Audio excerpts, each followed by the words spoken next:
Hello, folks. Can everybody hear everything okay? Does that sound all right? Give us an heads up in the chat if you don't mind. So, part two. An interesting communication. Part one of which was last week. So, can you hear me? Can anybody just confirm that they can hear me?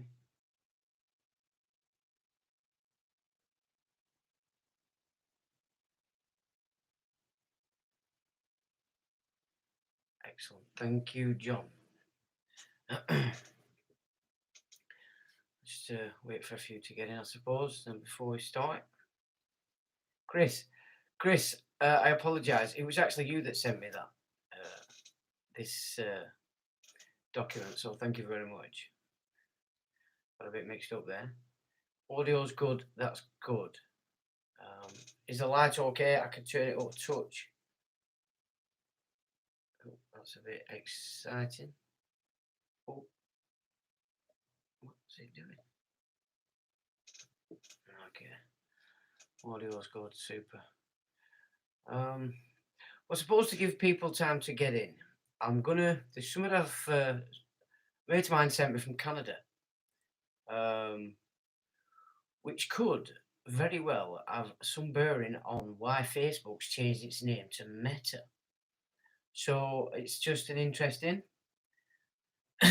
Yeah, thanks, Chris. Absolutely. Brilliant piece of kit, that. Nice one. So we have here a document. Well, it's actually on, I think it's a government website of Canada.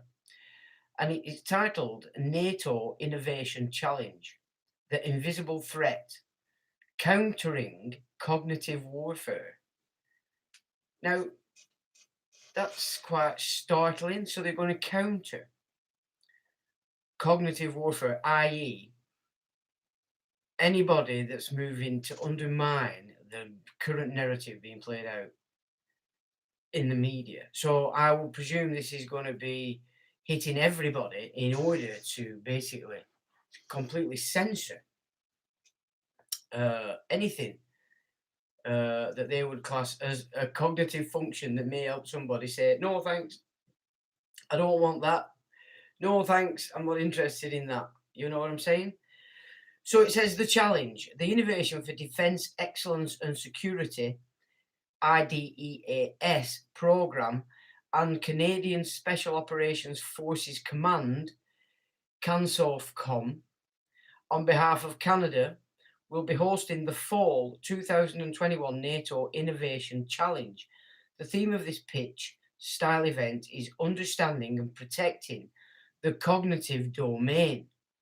NATO is looking for tools and measures to identify, assess, and protect against attacks on NATO forces and NATO allies in the cognitive domain. So I'm presuming that would be including all components of what they're classing as forces. So it could well include, and more than likely, so many of these soldier-style immigrants we've had throughout the lockdown. Interesting. It's protecting something, let's put it that way. So we might get a taste of that in a bit. What NATO provides. A pitch-style event will be hosted by Canada on behalf of NATO, where innovators can present their solutions to NATO member countries and other interested stakeholders. Oh, cash prizes, as well as international exposure, will be available for the best solutions. There will also be special recognition for the top Made in Canada solution. What innovators bring. Solutions will ideally provide a monitoring and alert system for cognitive attacks, as well as real-time data sharing with NATO forces. Oh, so they're setting up all these little IT experts to try and come up with some kind of system that they will share them with NATO. Oh, fantastic. Oh, this is going to be important to keep your phones secure when you're out with them on the outside. Because you can have all sorts of little IT companies now running around playing in this, because you can guarantee there's going to be money involved. So that's interesting. So it says solutions will ideally provide a monitoring and alert system for cognitive attacks, as well as real-time data sharing with NATO forces. Solutions could leverage immersive and command and control infrastructure technologies, amongst others. And the top 10 finalists will present the solutions to an international jury on pitch day. And that's November the 30th, 2021. So this is going on now, and the 10 finalists will be announced on the 30th of November. I'll put a link to this on the live stream video when it actually comes up on YouTube. So, yeah, could very well be the footing, basically, for this change of name for Facebook, Meta, which, by some wizardry and tying in the Hebrew and defining the word meta in the Hebrew, does refer to the dead, which again is another interesting bit of symbolism in relation to why Facebook has made this move. So that I thought was interesting and is worth keeping our eyes on, maybe. Audio's good. Yeah. Means death. What meta? I've seen it defined as dead, not death, if that's what you're referring to. Evening to you, Jason. That's a while back they gave them control of the internet. Well, they've always had a major back-end control anyway. It's just obviously to the high-end intelligence. But if you go off that, what they're pushing there, they're going to be offering money now to any double 2-bit IT operation to act as a basic intelligence gatherer. And they're going to be putting money on table, aren't they? And as people stop buying stuff because they're running out of cash, these little cell phone places, all these geezers are going to start making some cash. So we need to be aware of that, I would suggest. And with the changes in the social media, which is basically the grapevine, they've hijacked the grapevine. They hijacked the postal services, etc. When they did telecommunications, they could listen in on that. But the one thing they could never ever control was the grapevine. The first part of that was getting rid of the pubs, because that was the home of the grapevine here. And then capture people's lack of ability to communicate because the pubs are shut and put you online. Now they're going to streamline it's now actually going to be able to censor the grapevine. That's the importance of these things as they start to open up and start to become a part of our lives. Oh yeah, get that thumbs up it as well, because I think it gives. But I've noticed I watched them knock loads off this week, unless people are watching some of this video and then being sick and then they've liked it but then unliked it. I mean, that's possible, let's be fair. But I've also seen a lot of views took off last week's part 1, so they're definitely really manipulating this channel, and it's a shame. I don't know why they're doing that. Meta equals beyond. Okay, where have you defined that? Where's that definition coming from? What's its origin, sort of thing?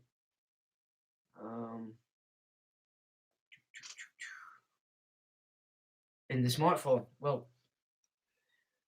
there we go. I have removed Google from my pocket.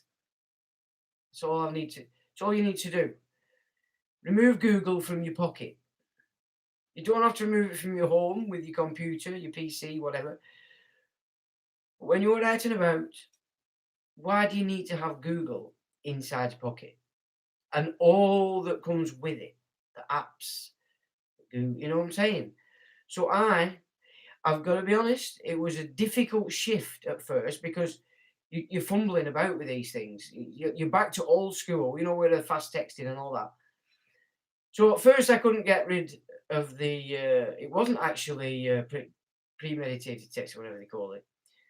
It was something else that I couldn't shift. Anyway, once I got that shifted, I sort of got used to it. Another thing that's been noticed, because a friend did the same, if you're having conversations with people that are on a smartphone, then The connection between this phone and the smartphone is shit. It's really crackly. It's not good at all. However, when you're speaking to another burner phone, it's immaculate. Immaculate. I tell you not. So I made this switch quite some time ago, and maybe after a few months, and once I could text, after I sorted that out, or somebody sorted it for me, I'm so used to it now. It's unbelievable. It's yeah. I forgot what a smartphone is all about, if you will. I mean, I still have one obviously to make videos, and I'm going to make a video on making on a smartphone because the camera is far superior than the one in this system. You notice that anyway. The difference between the live streams and the others is a massive difference. So yeah, the burner phone for me is one of the smartest things I've done. Is getting rid of something else that thought it was smart. It's no. Google is no longer in my pocket, and I'm happy. So there you go. Great idea. Get rid of the smartphone. Do your internet when you get home. What's you watch telly when you can't watch telly when you're not at home. Get used to not having Google in your pocket until you're at home, and then get your smartphone out and do your bit or your PC. Yeah, hello to everybody. Yeah, simple, bin it. Right, shall we get stuck in to the next part of this communication?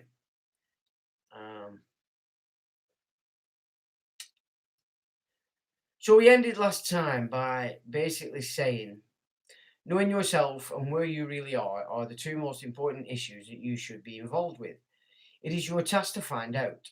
In fact, if someone gave you the correct answers, it would not mean a thing to you, for they would not be attached to you in a way they would if you would have found them yourself. Sorry. If you find the answers to those, you have accomplished a huge part of your duty towards yourself.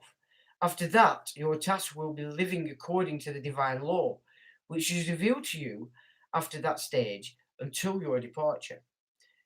I may be back tomorrow, maybe Tuesday. So that's how we ended it last time. And so the next one is on the 26th of September 2005. Now, a statement by Insider is just talking about how he's using proxy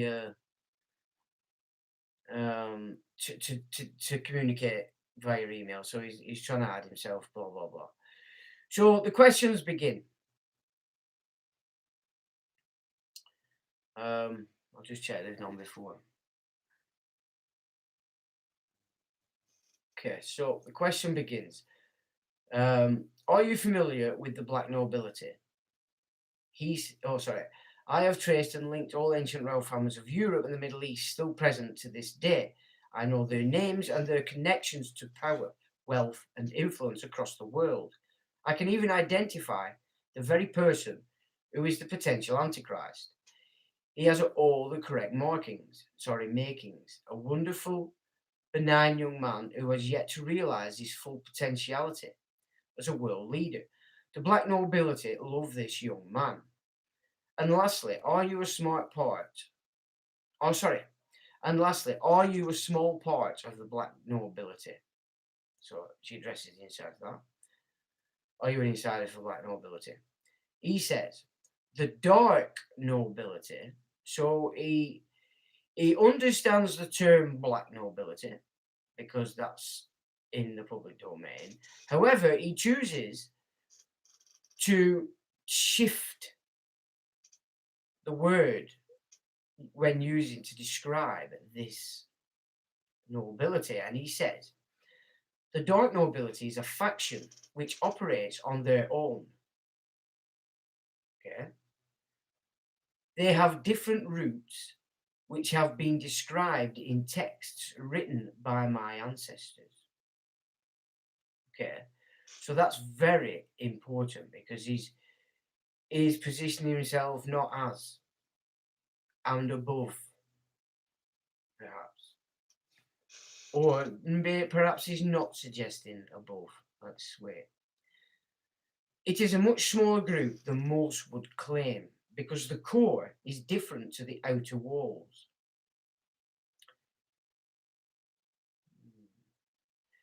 Now that's interesting. It is a much smaller group than most would claim because the core is different to the outer walls. So, when I've sought this stuff, what I've always found is that behind, let us say, shift that was had around the Crusade times, or that the Crusades were a means to a end, for what I would suggest is a hidden nobility completely, and they're not anything like the outer, which so we could demarcate that and saying, so we've got the Western culture, which are basically white, if you will, and so the demarcation is that the inner core of this isn't. You get me? Or that they are different race, perhaps. You've got to get from that from what I've studied, that's what I've always seen, and that when you get into the Templar stuff, a lot of it's where the Magi basically have led these Templars to the treasure originally. They've given them the information in order how they can set up banking, how they can set up basically how to collectively create an army, which is what they then launch across the entire European landmass. They had huge colleges, military colleges, etc. They were pulling people in left, right, and centre. And then, of course, with the Crusades, it got the landed gentry as well, you know. So, yeah, that's very interesting. So it's a much smaller group than most will claim because the core is different to the outer walls. Okay. They are the ones which you all confuse with my kind and therefore direct the hate towards the wrong ones. As shown in this thread, too, by the lesser intelligent. About the Antichrist, there are at this moment literally billions of Antichrists. You will find them among Christians, Muslims, Jews, atheists, Satanists, agnostics, Buddhists, Hindus, etc. They don't need a leader to be more Antichrist. Now that's an interesting point. So basically, where people are today are anti the Christos or the way kind of thing, you know, the Logos, if you will, which I would agree.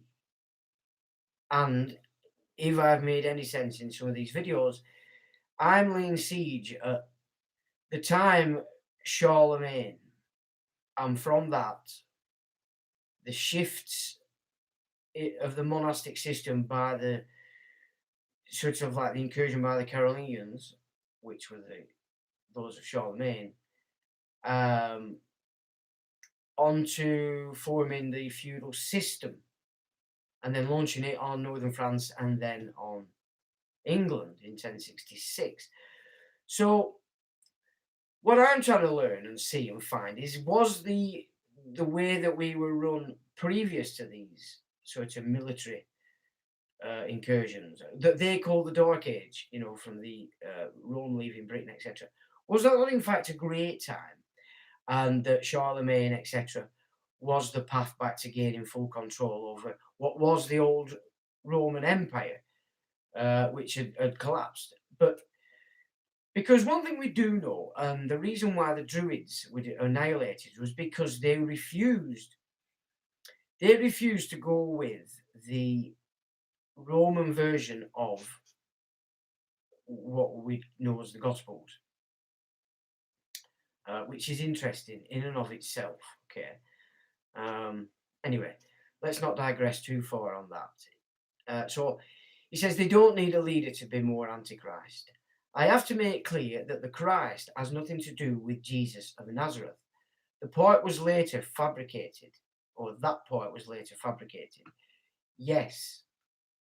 You look at most of the ancient texts, and that's exactly, you don't get all this Christ stuff before, or, you know, the times when these, when it was trying to form itself into some kind of body, a canon, a liturgy, you know. So yeah, it's an addition in the same way that a lot of the books in the first creation of a Christian canon by Marcion in 140 AD, all those books were removed, apart from Luke, from the Roman. So that you can see then that there was a huge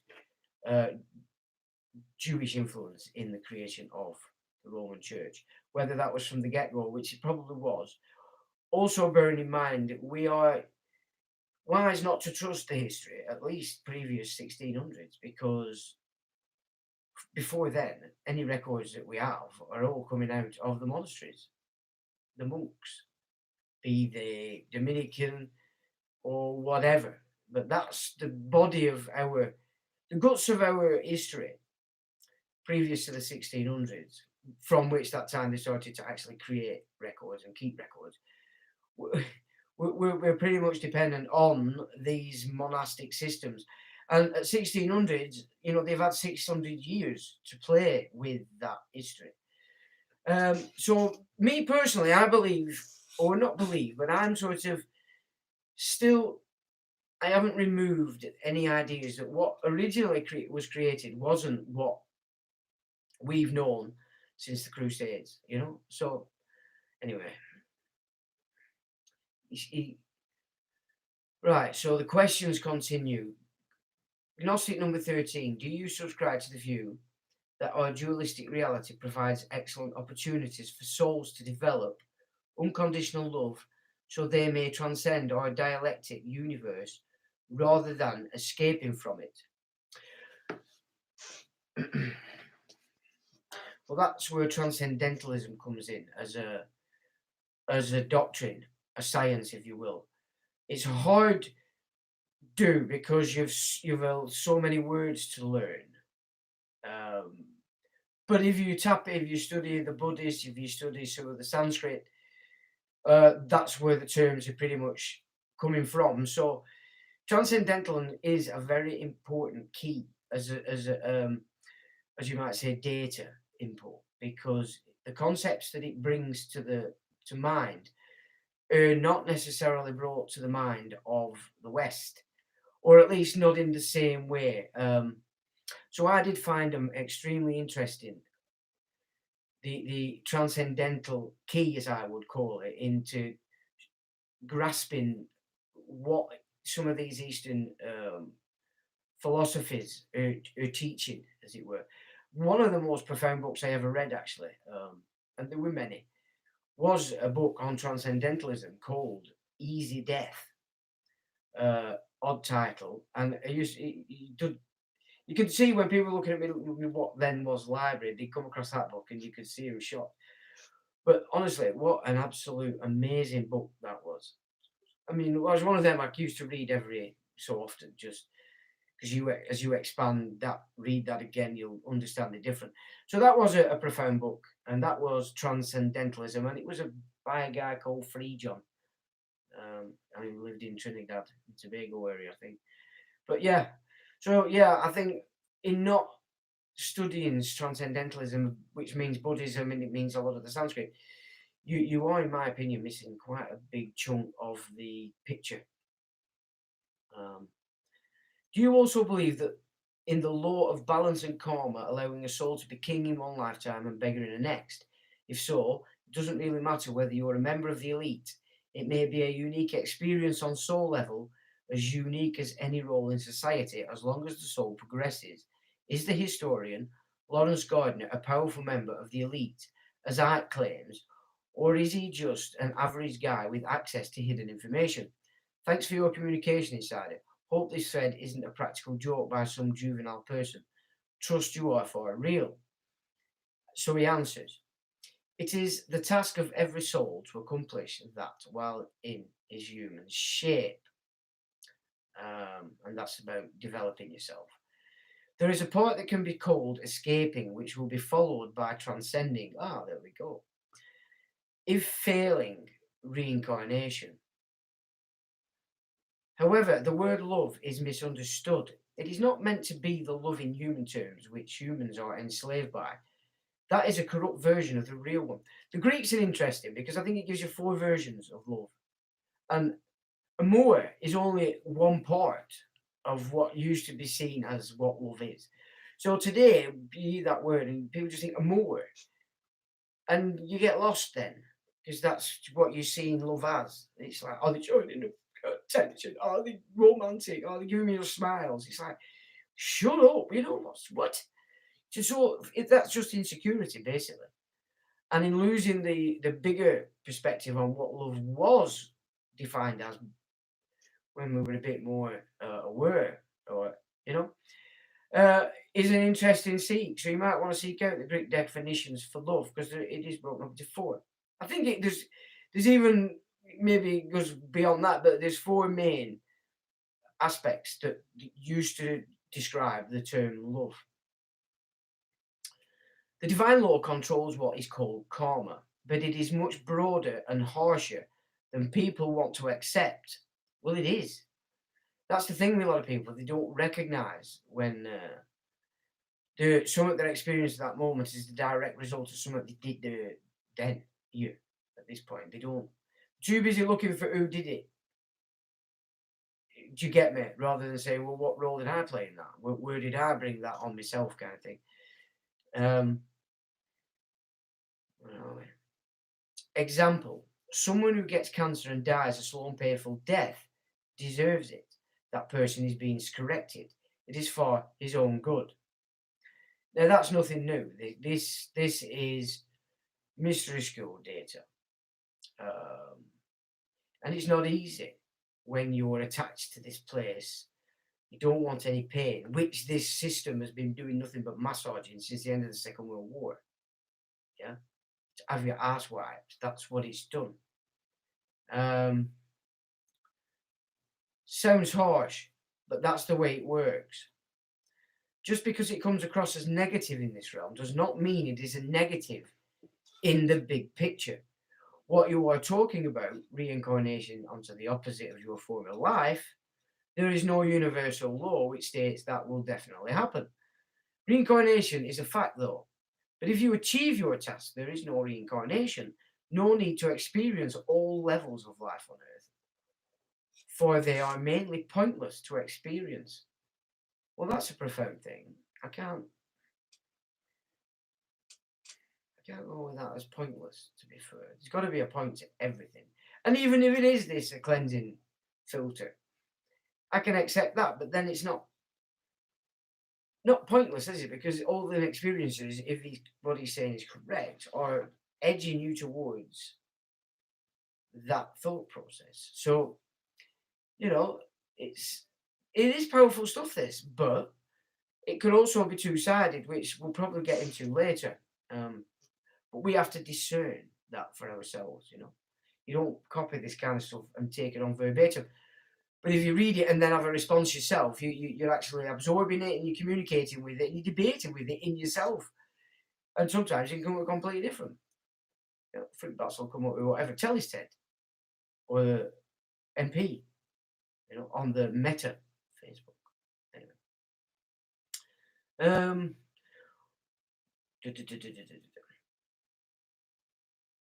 Gardner is one of those persons who wants to be praised and recognized by the people, so he gets it in return for some favors, and in brackets spreading misinfo, which here and there contain the facts, which hooks people, close bracket. He was initiated in certain levels, but it is not as in depth. It's not as in depth as one would think, including himself. He is clever, though. He's a member of at least 6 societies, although 3 of them are closely linked and could be seen as one, so 4 at least. But these have only as much power control as you, the people, give them. People like Ike are giving them more power unknowingly. I'm not so sure it's unknowingly, because, there's always times I'm prompted, especially when we were starting to learn with this law, that we could see that it didn't take us long to realise we were closing all the loopholes. As we did some, and you could see shock on their faces. It was something that they hadn't worked out, and we were handing it to them on a plate. And it's the same also if you're trying to investigate and then present your findings. Again, you're giving it power, you're giving it credence. But if everything has to be known, which is what the term apocalypse means, not that I'm seeing end times outside the fact that they've rehashed what was and then created it all in this fantasy called the world. I've lost my train of thought there, but yeah, sorry. Right, what's he saying? So he says then, I am real. Okay, so he's bigging himself up as real. Question: is this because Christians teach that individuals should be under the control of a God who is holy? Or should I say, one who judges right and wrong? His answer: Christianity is about idolizing a human called Jesus of Nazareth first, which is an abomination. Christians teach that they have been told to teach by the one they oppose. Sorry. Christians teach what they have been told to teach by the ones they oppose. I can tell you who the 4 individuals were who wrote the Hebrew Old Testament and the exact date if it suited me. Same about your New Testament, which was gathered by 6 people from 2 different areas. Question: and why do you misspell simple words such as malicious? I find that very interesting. His answer: English is not my native language, not even my second nor third, maybe fourth, and I type fast, without checking, so I can answer as many questions as possible in a limited amount of time. On top of that, I just realised I have to type even faster because the proxies I use disappear. Question: why do you choose to speak now? Answer: some of us have the task to do it within certain boundaries. How do you suppose certain knowledge in past times was suddenly there? Luck, chance, coincidence. Oh, sorry, luck, chance, or coincidence. So he's basically saying, is it luck? Is it chance? No, it's. There is an old saying that nothing happens by accident, and I know they use that in politics, but it goes beyond that politics time frame. It's an older saying than that nothing happens by accident. Because there are 2 forces operating here. If you're generating dark thought forms leading to dark actions, you're gonna attract to that, and they're just gonna give you more and more ideas to get darker and darker and darker. And the opposite is the same. If your thoughts are as pure as you can get them, and your intent is as pure as you can get it, then you'll attract the correct thought forms who will encourage you to build what it is you're trying to build in that frequency. So, yeah.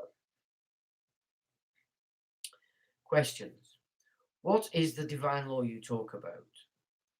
Why do you manipulate this world? Why do you manipulate this world? Why did you say that twice? How do you know who is allowing you? Is your job given to you or taken by you? Are you a human being? The divine laws this is still the question. The divine laws are purpose for you, and it's not on this planet. Prove you are worthy again to be realized. Oh, she's quoting him. I know it, and I can feel it. There is a purpose for my life, but I don't even know who I am, let alone that I know what my purpose is. 6. How is this knowledge gained? By hard work, or does it simply happen to one? 7. Do you know the purpose of your life? If so, how did you learn about it? Regarding the planet we live on. 8. On which planet do we live? What is the planet Earth anyway? 9. What can you tell us about Mohammed? Answer: the divine law is the manifestation of the will of the superior one, which not only creates everything that exists within this universe, but also maintains, nourishes, balances, energizes, and renews it. It also reigns in other realms, including the realm you originally belong to. Well, that makes sense, because isn't this if this is the fallen place, or then we fell from somewhere, but yet we're still under the same supreme mind or being. But we've been naughty, or something's gone wrong, and we're being put through filters. is an easy, an easy concept or way to put this together for people might get an idea of what he's trying to put out, because it is difficult. Some of this stuff is quite profound for people that are still stuck in those religious scripts, and you have to see it in this particular way. That's not going to be easy for people who are so full of that. They're not going to be able to deal with some of this, but I think they'd be missing something if they didn't at least give it a shot. So he says the divine law, yeah. It also reigns in other realms, including the realm you originally belong to. So that makes sense to me. 1 and 2, he says, I have answered these many times. It is our duty. 3 and 4, rituals have a purpose. Yeah, and if that triggers you, well, what do you think you're doing when you go to a Catholic mass? That's a ritual. Do you know what I'm saying? Football players, that's ritual. It connects. It makes you, yeah. So it's real stuff. It's just not all black and dark, which is what's evolved most times when that word is presented.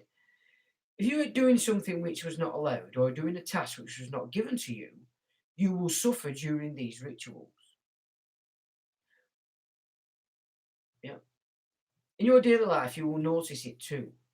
Emanations of many forms, and one who knows about these matters will have no trouble recognizing with whom he's dealing with and what the message is.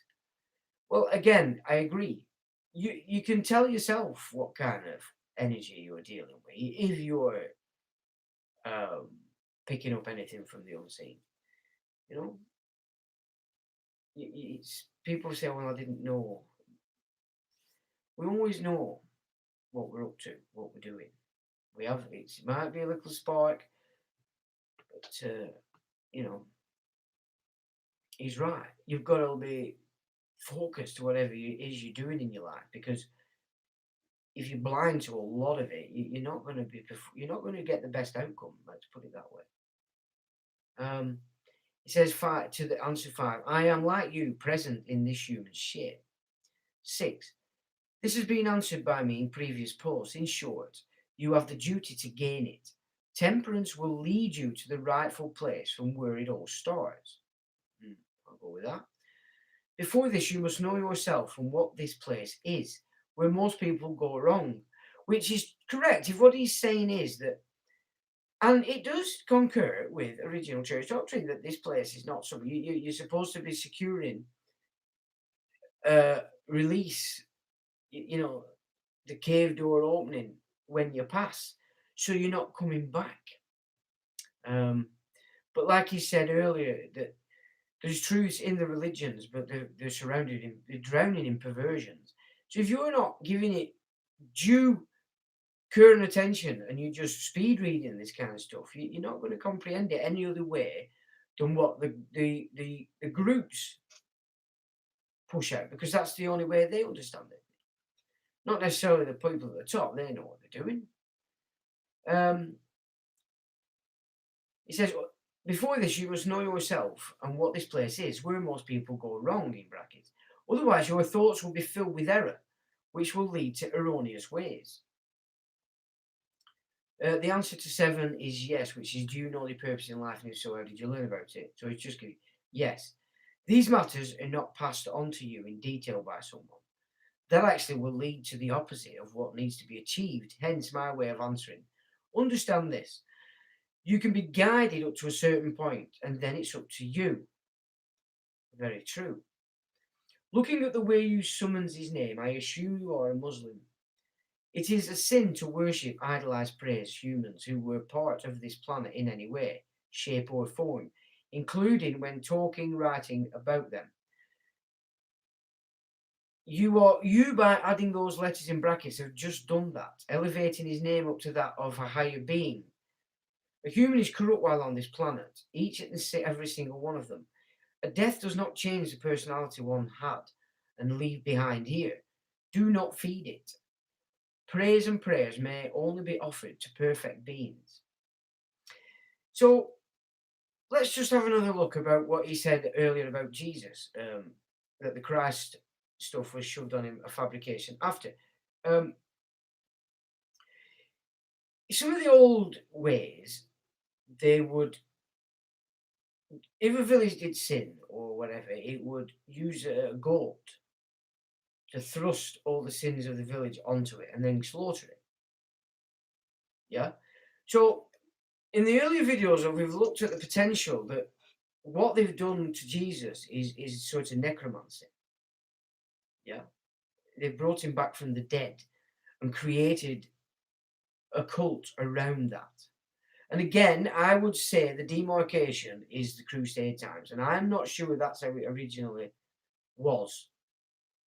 However, we don't know this. So I'm saying these serious incursions by the opposite has been a big part of what the Crusades were for. Where were I? So that being the case also, you could say then that everything that's done in your mind is for Jesus, or indeed for Allah. What you're doing is symbolically carrying out that ritual. That you in yourself have convinced yourself that what you're doing is correct because you're saying it's in the name of Jesus. You're saying it's in the name of Allah. Do you get what I'm saying there? They are in the same fashion as like, I'm sinning, and you're thrusting it.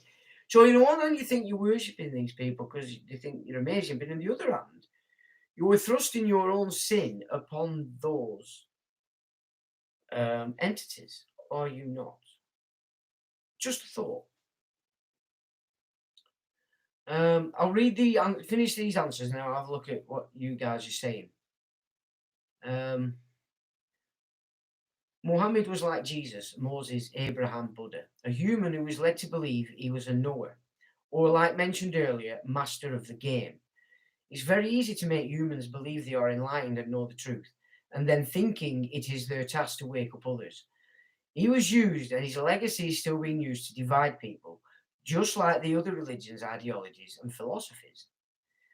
Two of his closest assistants were servants of the bloodlines.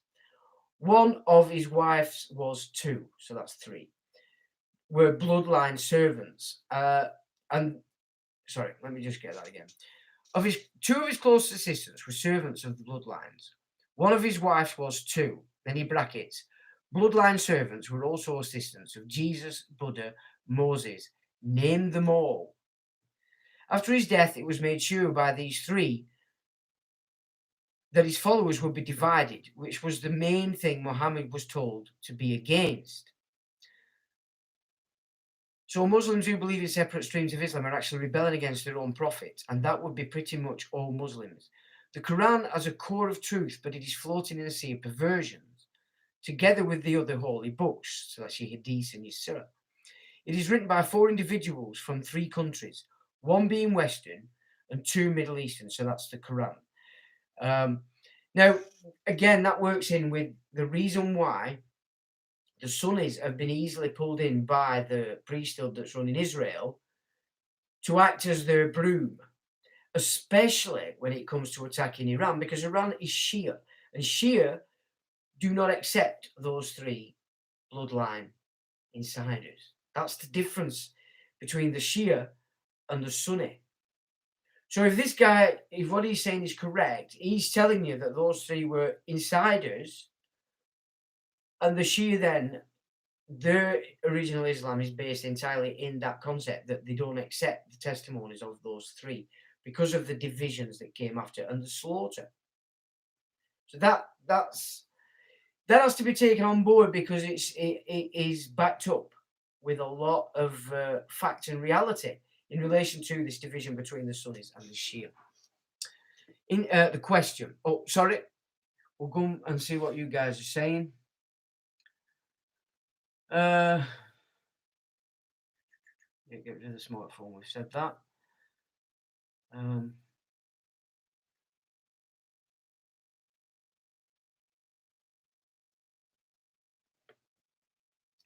Yeah, the Jesuits are massive, but they're not the be-all and end-all people. But they played such a massive role because they were the educators and also a military force. So powerful as they are, and they are powerful, um, they're not by any means the top of the tree. In fact, you look at the history and you can see how they've been used, and the powers, the networks, taken over by others. It's a dark and misty game, that one. But they do have to be shown for what they are responsible for. It's an absolute fact they do. But it doesn't mean to say everybody that's been a Jesuit or is a Jesuit is a part of that particular agenda. So we've always got to be careful. We don't just throw out the baby with the bathwater. Whatever it is people are debating, discussing, etc. It's you've really got to. Well, this is where debate is master. But for debate to be correct and work, truth has to be brought to the table. If you're hiding things, you're blagging it somewhat, you're not debating, you're arguing. For real debate to succeed, truth has to be placed on the table. It's as simple as that. And so we are right to bring to people's attention what people don't know about these groups, because it is important. We're heading into some serious problems if it carries on persuading people that they must comply.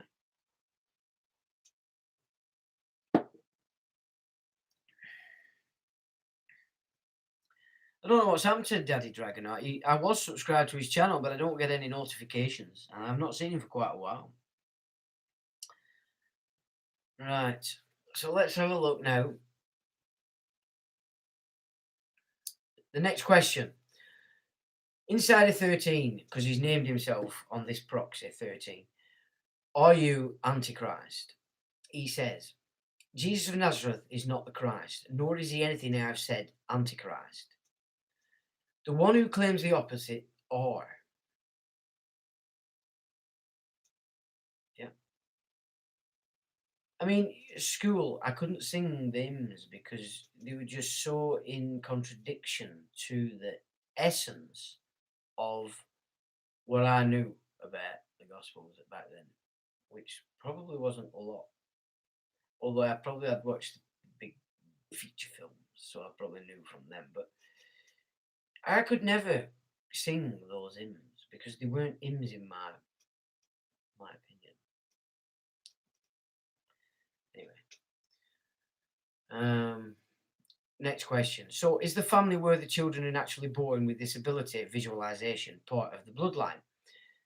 He says no. In fact, someone who has no connections to these families whatsoever can have this ability too. This ability is there for everyone to receive. You have to dial in. It's being provided by the divine law to everything that searches for it. I tried to make this clear earlier. The blood genes are not as important as they seem. The physical realm is weak and it cannot affect the divine. Someone with no connection to the families can be affected by divinity in such a way that he could surpass anything a bloodline could ever achieve, all the bloodlines could ever achieve combined.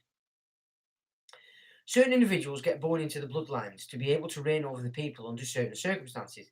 That is what the bloodlines mainly is about. So they're there to keep the systems together that keep some kind of governance going on this earth. However, we're aware of the idea of the fallen angels, or this. I mean, are these guys fixed here because they do believe that they're actually operating for the divine? Doesn't take away the language he's using and the concepts he's bringing to the table, but what we're getting down to is the essence of why they're here. Because he did say it pretty similar to the reason you're here, but so these are the discernments we have to make into what is this guy's real agenda. Is he giving us a load of fact and truth and then just slipping us off somewhere that we shouldn't be going? But that's not on him. That's on us for discerning. It's interesting, this.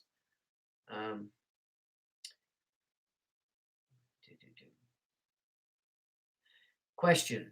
To me, elite means those who place money before people or any real values at all, and those who hold office either because they can buy it or inherit it, regardless of whether or not they're qualified. His answer: you just skillfully described your kind, not mine. I will go with that. Question: are you a Rothschild? Here is my question. Although petty in light of many questions posed to you on this thread, why aren't any of the Rothschilds listed in Forbes' top 500 richest people? He says, if you read closely, you would have not asked this question. The ones who are known in public are not in control. The Rothschilds are at the same level as your Knights Templar ancestors were. You shouldn't be proud that you are from that lineage, by the way. Those known families, clans, societies are merely dancers to the tune. But to answer your question, no, I am not a Rothschild. Which family am I from? Most of you talk about the most talking about the bloodlines who rule, yet they do not know who they are.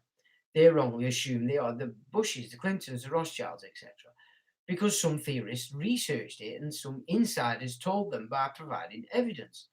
I'm from a ruling family whose name rarely has been mentioned in history. No one will even know who we are. Second, you accepting Forbes as a reliable source for these kinds of lists shows you are easily manipulated and do not grasp what is happening. Absolutely fact.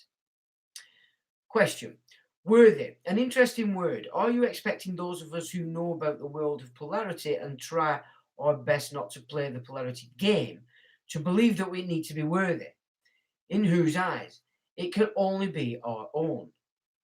Whatever happened to the idea that the universe is within us? Gaia and all other dimensional realities are illusions. No, so the prison is an illusion, right? P.S. Baby and beat. We don't have free will on this planet. Perhaps your slip is showing, I think she meant to say. It says you slip. His answer: do you know who manufactured this new age nonsense you just promoted? If this prison is a true illusion, get out then right now. I dare you. It's not like in the movies. You play the victim part. You do not even accept your free will. Therefore, you will always be ruled over, never prevail, and deserve everything you get according to universal laws. So this is the error. This is what's missing from from humankind, and that is they have no concept of what the divine laws are because they've been told what they are and accepted them. But in truth, they're not. They're the laws that keep the club together. Yeah. So he says, I'll be back tomorrow. So he's gone. And so we're on the 27th of the 9th.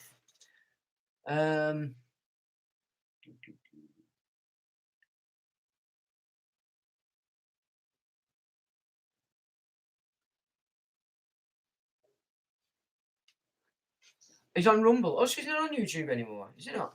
Okay, fair enough. Guy puts some good stuff out. I like him.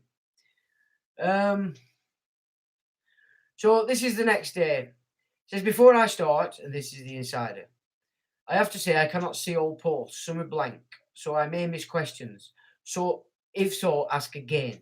Refrain from asking the same questions over and over. First, check the thread. Check my answers. I do tell about areas which were not asked about but may have been on your mind. Read carefully. So the question is, and if these beings are Lucifers, answer in 5 words or less. Answer: you use 12 words and one number without realizing it. You started a part of a ritual. Are you a being of Lucifer? Different beings have different characteristics, which makes it easy to identify them during rituals. If it was a malicious being guiding me, I would not be talking the way I do. Someone who is led by malicious forces cannot write certain words, phrases, without it affecting him. The ones who are led by them also cannot accept hearing, reading certain things without getting overly mad, aggressive. See the thread for examples.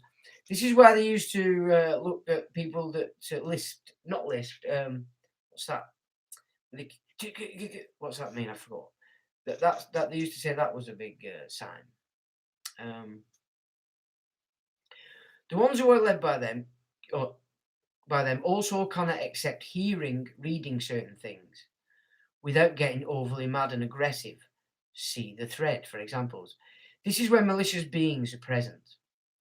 Every time you cuss, talk negative, plot a scheme, get violent, utter lies, support murder, get sexually aroused, get afraid, get jealous, even laugh out loud, being overly joyful, so all related to emotions, passions, and desires as they appear to you, one, two, three, or more of them, or they appear near you. So basically, what he's saying, anything that's related to emotions, passions, and desires can be manipulated by these darker energies. So he's not saying if you're getting sexually aroused because you're kissing your wife or your girlfriend, you know what I'm saying? That's fine. But if you just out of nowhere you're getting sexually aroused, you know, or angry or jealous or whatever, then you've got some malicious entity trying to influence you to help you further destroy yourself. Yeah. So I would not disagree with anything he said there. Malicious beings are from this realm. This is their home. You can't hate them, for they are doing their task, their rightful duty, and it is connected to your behavior. Yeah. This is, see, when you look at a lot of the Eastern philosophies, especially like Buddhism and Confucianism, a lot of it is about refraining, you know, because a lot of them are being encouraged by malicious entities, not necessarily your own thoughts, which is why you've got to keep autonomous. You're not if you're watching telly. You're not if you belong to a particular club, because your paradigm is being influenced for you in forever until you cease to copy and follow. You've got to have some, you've got to be strong in yourself to understand who you are and what you're not, so that when you see what you're not anywhere, it's not for you. And it doesn't matter where it comes from. And as much as if you see what you do like, then it is for you. And if it's a passion, a desire, or something such, you will soon know by traversing that path at some point, by a conclusion in it, whether you're on the right path or not. So it's not having the fear in you to prevent you from actually stepping out, taking risks, and living in this world.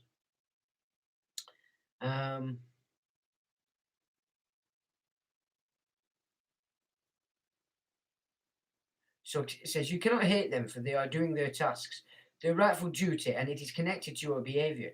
Understand, you are the perpetrator. They react. Get that? So if you're sat there having angry thoughts, ooh, see it. Hey, we're in there, let's party. That's the job. Yeah? It's a job.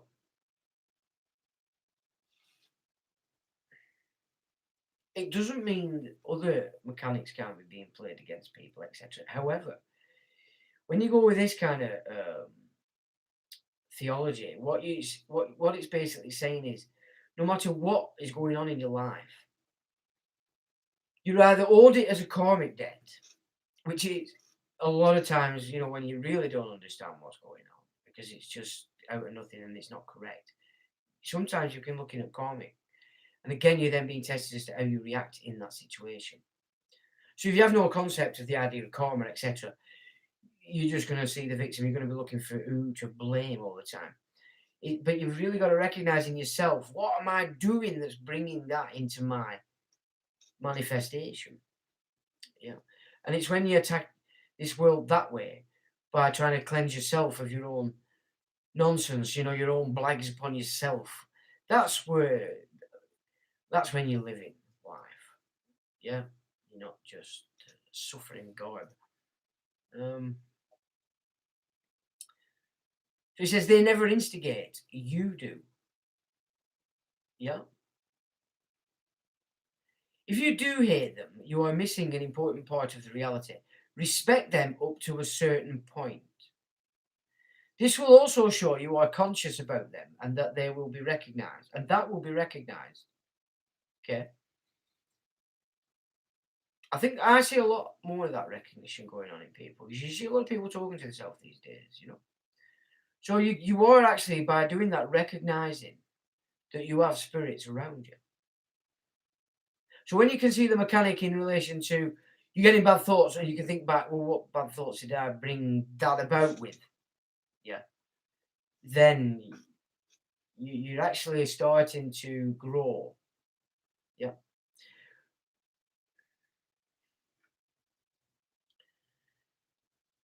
Um, this will also show you are conscious about them, and that will be recognized. That's right. I type malicious because they are not malicious.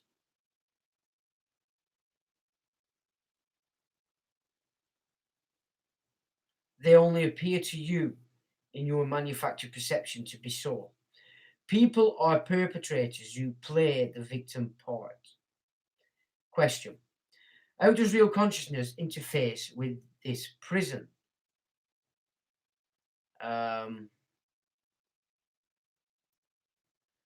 what are the techniques to break the hold of the interface and free the consciousness? Well, I'd say mastering your genetic programming. What does he say? One and two depends what is meant by real consciousness and interface. From where I stand, they could be almost the opposite of what you may mean. Real consciousness is what is provided to you when you are in tune with the mind of the universe, which operates according to the divine law. They are not the same like many are led to believe. No. And it's very profound feeling. It's very uncomfortable. And I know that might sound weird, um, as a beneficial energy, but when it first starts to happen, my experience was it takes some getting used to, but it's like a latent force that is available to you, and it's yeah, I get what he's saying there. Um,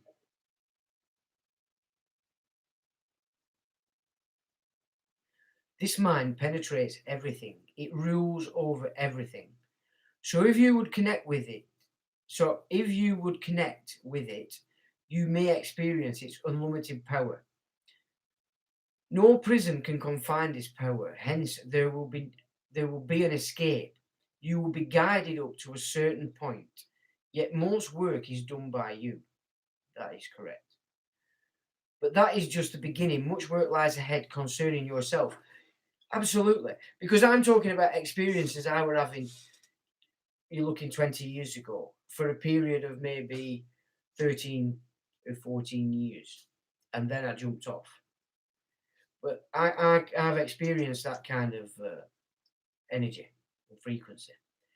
And in the mystery school, I experienced the dark.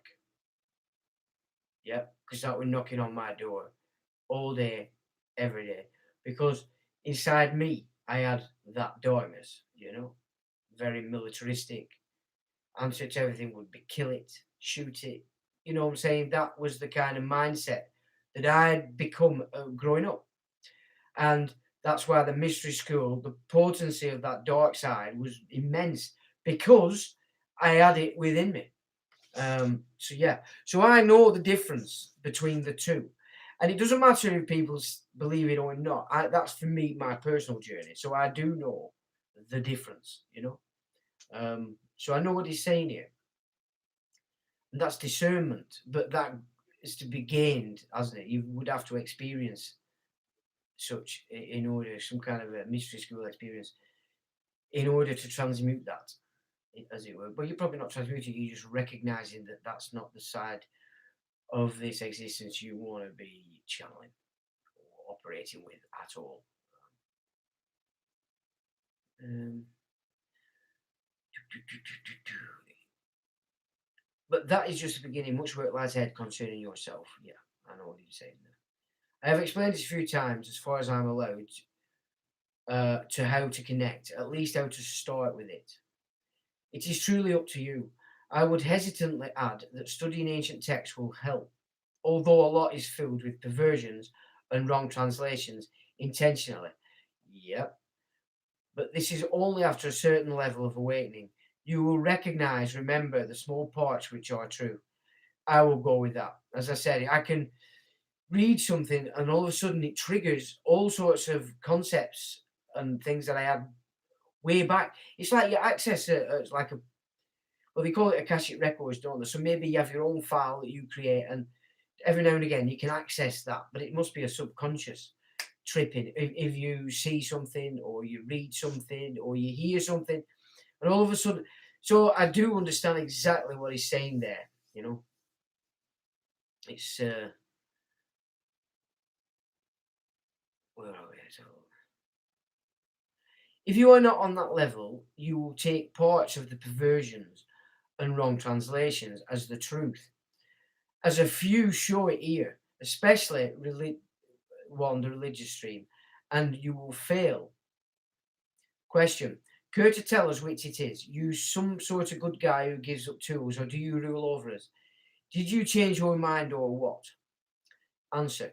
Neutral means in the terms I use, neither negative or positive, merely providing the tools you can choose to use as you wish. You are the perpetrator. Or would you say I control every aspect of your life, every hour, every minute, every second, and force you to what to think, say, and do? Do not be mad at the wrong individual.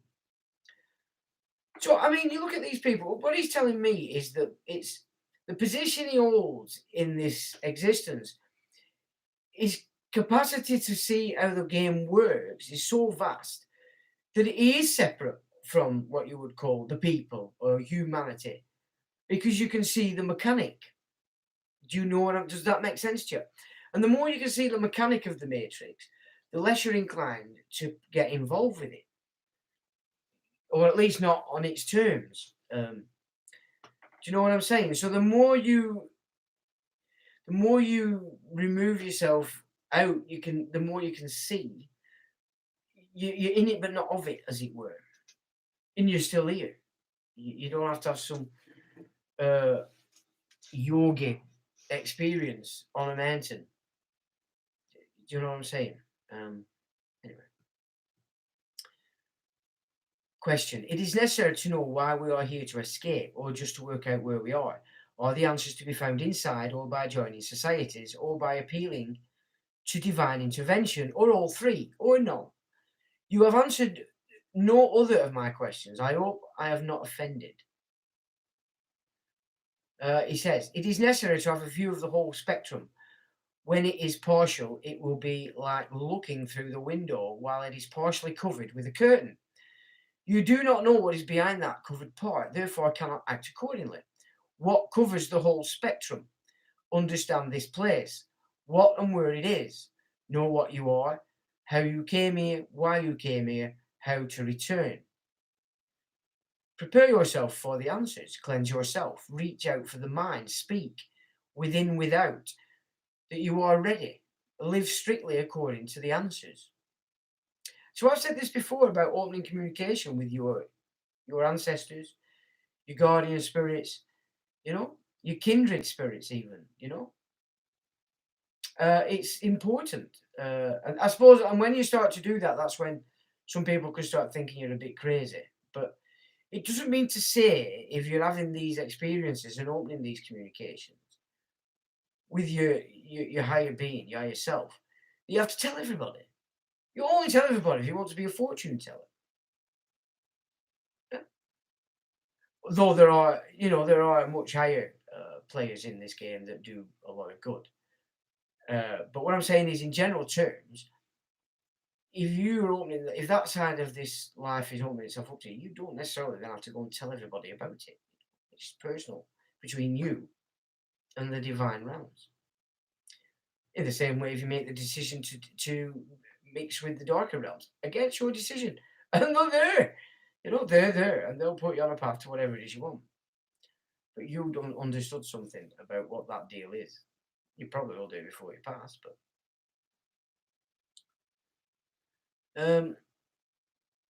he says, do not join secret societies, never, whatever the circumstances are. Also, no religions, including the New Age, do not accept human gurus, prophets, priests, rabbis, imams, popes, fortune tellers, mediums, Dalai Lamas, politicians, authors, scientists, celebrities, parents, etc., as legitimate authority on divine matters.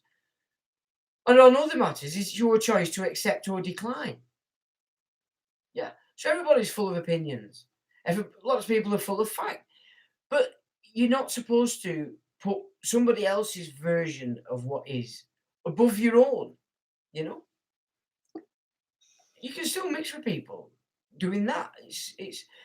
I think there's a lot of it's when you share, you know. I share a lot of stuff, but you know, there's a point I won't share beyond. My experiences are my experiences. Because they're for me. I know you don't mind, guys, but I'm just going to roll a cigarette because I have a funny feeling this could be a long live stream. So rather than burst to death, I'm just going to let myself a little cigarette. So my apologies if it offends people to see me smoking, but it means we can get through this in this show and we don't have to do a third part because I'm sure we'll have something else to talk about next week. So while I'm doing this, I'll just have a little look at you guys.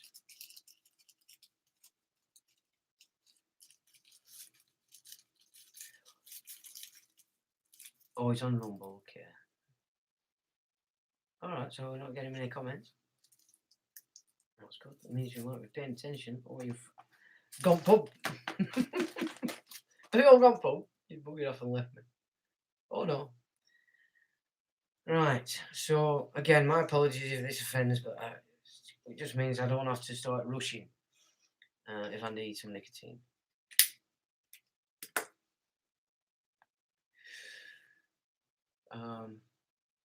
You only need yourself and the divine, no intervention by others in bodies. Again, no intervention by anybody. If your father asks you for a glass of water to show if you care for him and you are disciplined, do you bring it directly to him or do you take the glass of water to your neighbour and ask him to tell you what it is that your father really asked for? While the neighbour did not hear it and is now drinking the glass of water himself. That's quite a profound thing. You might want to look at that again. I'm also a neighbour. I have not touched the glass of water. I opened the door and told you to go back to your father, which is exactly what I do. So, you know, it's basically saying if you're getting something from within, you don't need to ask anybody else, if it's correct or whether you should or you shouldn't or blah. You know, how many times you get a great inspiration and it comes from every part of your body, but not here. Every part of your body, bar your mind. It's so powerful inside you. And if you don't act on it, your mind will pull it to pieces to where you can't do it. I mean, everybody must have them experiences, you know.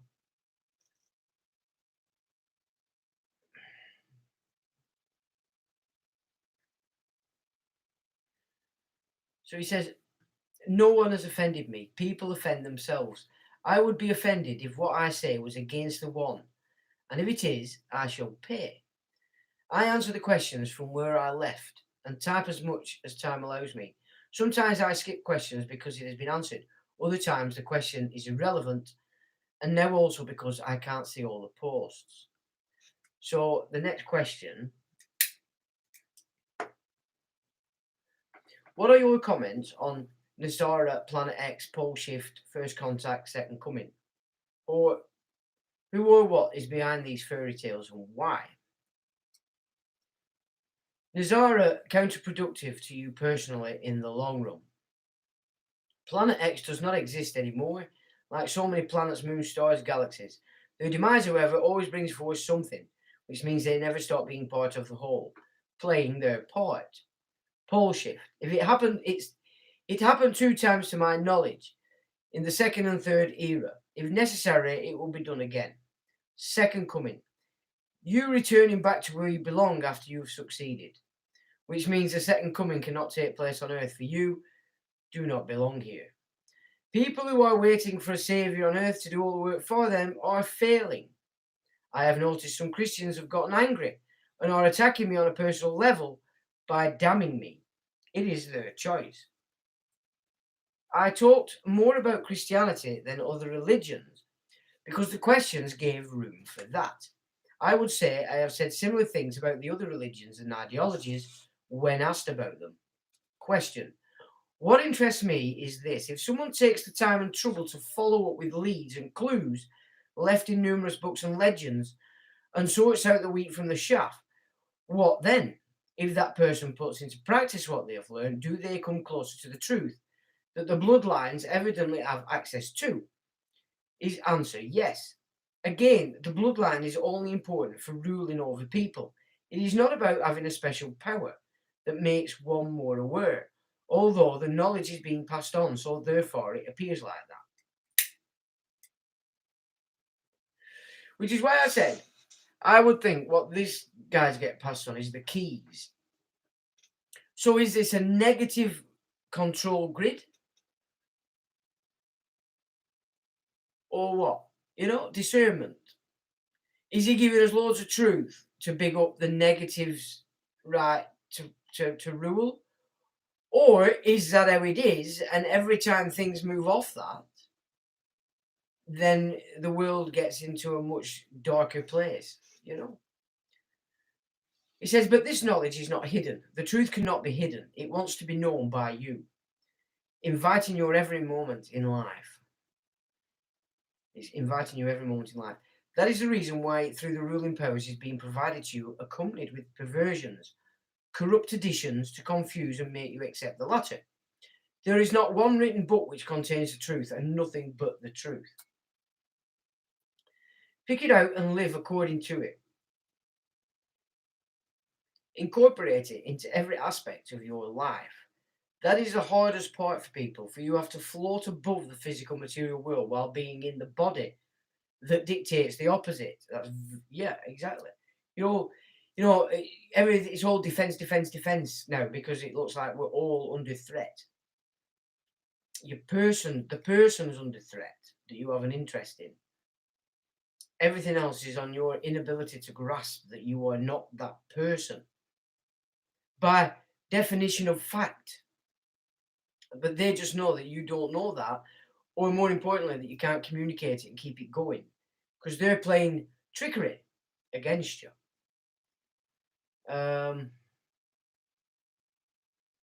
Question: how close to the truth are the writings of Neil Donald Walsh in his Conversations with God series? Are you in any way related to the bird tribes mentioned in Ken Curry's Starseed Millennium books? Is there much truth in the writings of Sheldon Niddle of www.poweb.com? I think that must be New Age Bunkum. He says here, the Native Americans have preserved knowledge successfully, but nowadays, and the last century or so, it's being presented in an erroneous fashion. Integration is working. Now, I'll go with that, absolutely. The Native Americans are being so used and abused to push in this climate, environmental, it's been so twisted. And I read a lot of books back in the day about the Native Americans, or as many as I could find. And so when you're looking at the traditions, you can see how it got twisted into a more Christian version, and just basically what you get today from a lot of these so-called spiritual tribes is pure climate script, garbage, absolute pish, and they should know better, to be quite frank, because if they're going to run around saying they're connecting with Earth, they don't connect with Earth at all. They've jumped on board with Theosophy and are very happy to do so. I doubt not that they've got lots of little tricks to pull them in, i.e. money on the reservations, because I think from what I can gather, a lot of the reservations are still in pretty poor shape, which is not good. About the authors mentioned, like I posted before, it's not in your interest to accept human intervention, advisors, salesmen between you and the divine. They may say certain things which are true, yet it will never be complete. See, this is transcendentalism. If I were to put the narrative of this communication, it is really solidified in transcendentalism. And I don't know whether many people have actually give that some attention, but I certainly did way back in the day, and benefited from it, especially while reading the Buddhist and the Vedas and other Sanskrit works, you know.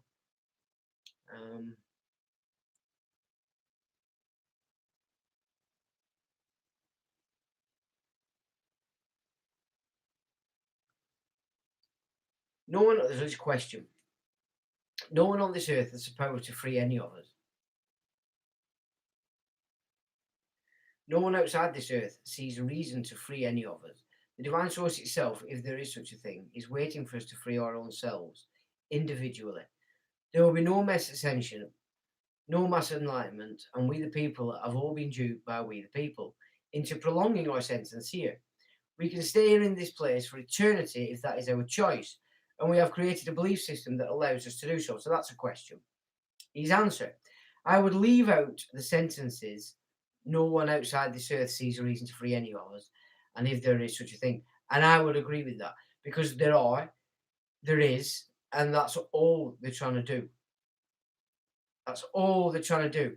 But you got to keep up to scratch with it, you know. And if you don't, you're off.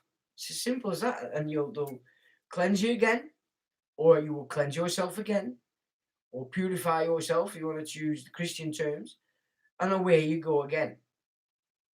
I mean, this is real stuff, people. You know, you might mock it, you might laugh, but I'm giving you my experience of this exact stuff. It's real, and you've got to mean it if you want to travel this path.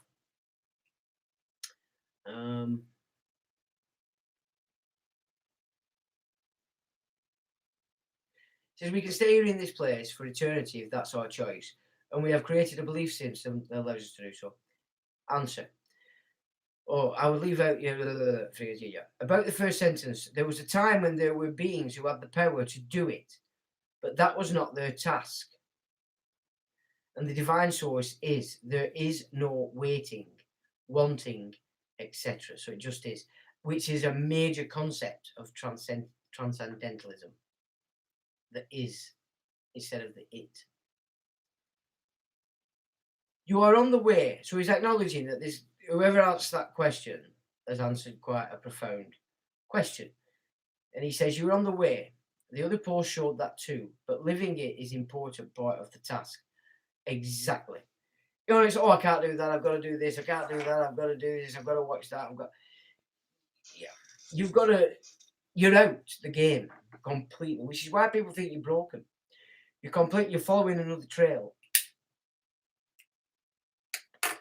Or you're in the labyrinth, as it were. And once you're in it, you've got to understand that all forces are working with you. So if it's getting negative, you must be getting negative in some way. If it's remaining positive, dancing. Question. And by divine law, Christ was sent here to correct the situation. His question. Yes, but Christ did not descend into the body of a human called Jesus of Nazareth 214,000 years ago on March the 20th, almost 2 hours before sunrise, which is the secret time of birth of your Son of God. 2 hours before sunrise.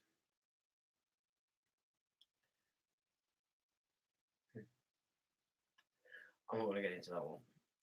The Christ, which has a different real name, but I will use this name here, appeared once, just once, and this was in another era, not even close to our era. Not even close to our era where Jesus of Nazareth also lived in. Do you know who keeps the knowledge about the real Christ alive? And do you know who keeps the knowledge about the fake Christ alive? The opposite of what you are thinking.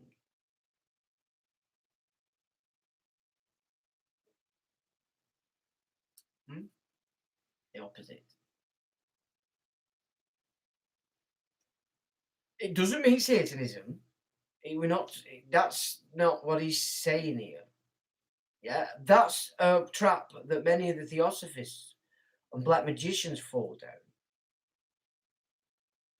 Because they were the opposite of Jesus is Satanism. If Jesus isn't the Christ, you don't know what the opposite of it is, do you? However, he has given you an inclination and said billions of people, there's billions of antichrists all over the world, and they're from all religions. So, in that sense, the Christ or the Logos isn't a particular religion. In fact, it's probably the opposite of them because they're all acting contrary to the very essence of the real doctrine that's found within them all. Because everybody's on the perversions. Why? Because they are perverse. We're not just talking about perverse sexually. Your thoughts are perverse, and therefore your reality reflects that.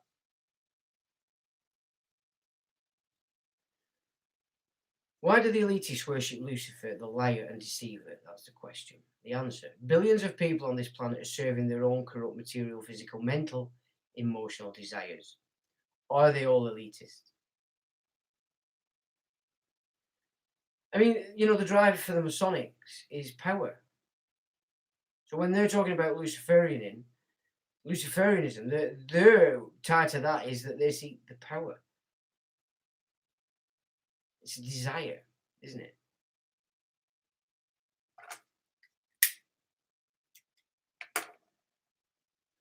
So if you can't function outside your bodily impulses and instincts, that's where you're at. So when he steals your soul, he's not stolen it. Just put it where it needs to go. Because that's what you are. That's the essence of divine, what is right and what is not. Well, not what is right, it's a stupid word. What is correct and what is not. Question: is there currently a family feud between the higher beings? Answer: the higher beings are not in physical bodies. They have no feuds. They are not under the control of this realm, therefore cannot suffer from this. You are referring to human bloodlines, and I reckon it's pretty obvious from what I have been writing here what the answer to your question is. There always have been some who do not do their duty. I am from a minority. People who do not see a difference between the factions. Sorry, people do not see a difference. You see, you can't accept that there's benevolent beings as well as the negative beings, and then turn around and believe that there's no such thing as the benevolence. If it means you've got to sort of come to grips with some of this kind of language, that's the big problem for people. A lot of what they've pulled on as their own and believe is in opposition to the task that they're here to do. But then it's easier to do that, isn't it? It's easier to just I mean, what is the height that's taught in this civilization? Get a job, get a mortgage, have babies, get them vaccinated. All you're doing is creating more turnover for the corporations, the world, the fiction. Let's have a look at it here. Warrants for children. Really keep in mind, people, that so much of what you're seeing on the media, on YouTube, brutalities and all, these in the main is a cheaper option to control you. If you're so obsessed with television, people are so obsessed with television, that the cheapest way and less hassle is to pull your minds into this program on fear just by playing this little shenanigan, this charade out, like these knife attacks, these shootings, these mass shootings. It's theatre. And they can control you now through that fear that's involved on that script. 9/11. All these are major attacks on your psyche to put you in fear. And then they're offering all the answers, But you know this anyway.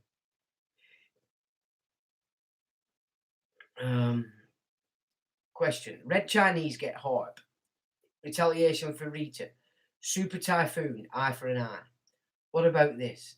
His answer: do not pay attention to the world events. They are all orchestrated to make you pay attention to them. Orchestrated, rather. The struggle you should pay attention to is on a personal level. Reading what you wrote, he says, and this is aimed at somebody called Charlene. You are not talking like one of that lineage, which is a good thing because they were ignoring their task. So that's the Carolingians, okay? It means that subconsciously you have disattached yourself from that lineage, even though consciously you may not. This is important to understand. You have passed a certain level, which I did too almost 11 years ago. And I also have passed that. Because if I go back my bloodline, which I'm not really interested in doing, because I've never really been interested in it, but I have actually. They go back to the Stoniers, Jesuits, blah blah blah, powerful. And but going back, I'm from a line where a female married a commoner, and so was thrown out. So I'm from that sort of line. And when the mystery school was on, they were trying to pick me up.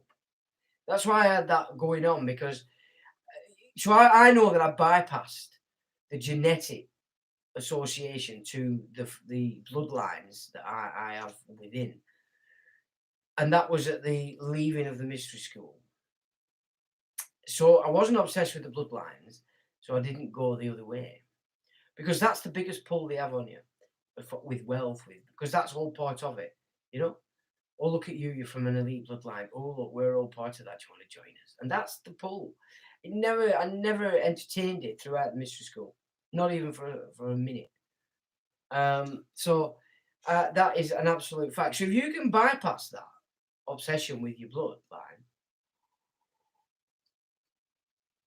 you can give yourself a pat on the back because it means you're not tied to it anymore ancestrally, you know. Because sins of your past lines can come and hit you in here by all sorts of mechanic. Karma works in a strange way, you know. It has to do, doesn't it? Because it has to operate correctly. It has to work.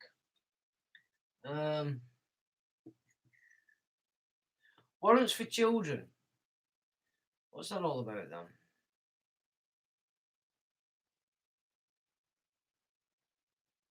Kidnapped by the state. I have a lot of experience of watching how that plays out. I'll tell you what. We might get into that another time, maybe. But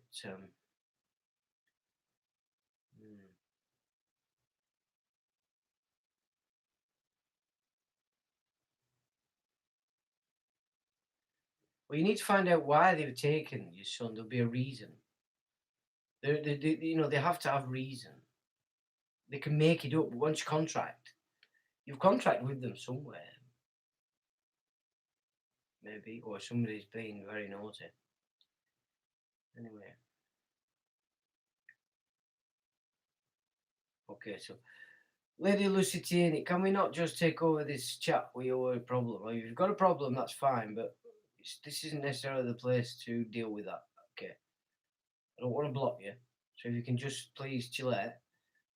I'm sure if there's anybody in here who wants to help you, they'll give you the email and see if they can help you that way. But we don't want to fill the chat up with that, please, if you don't mind. As important as it is to you, and I do understand that. So yeah, back to the old.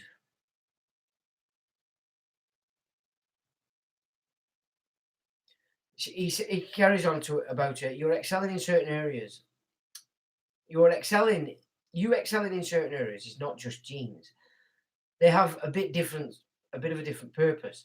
It's all about what I mentioned above. So yeah, the genes themselves are one thing, but the ancestry that comes along with it as well. That's another important part of why bloodlines are actually important. If you want to understand sort of the capacity it's going to give you, but also the pitfalls that it's also going to bring on you as well. But if you react correctly to whatever it comes, that's how you sort of start to undo the programming of your genetic traits, as it were, you know.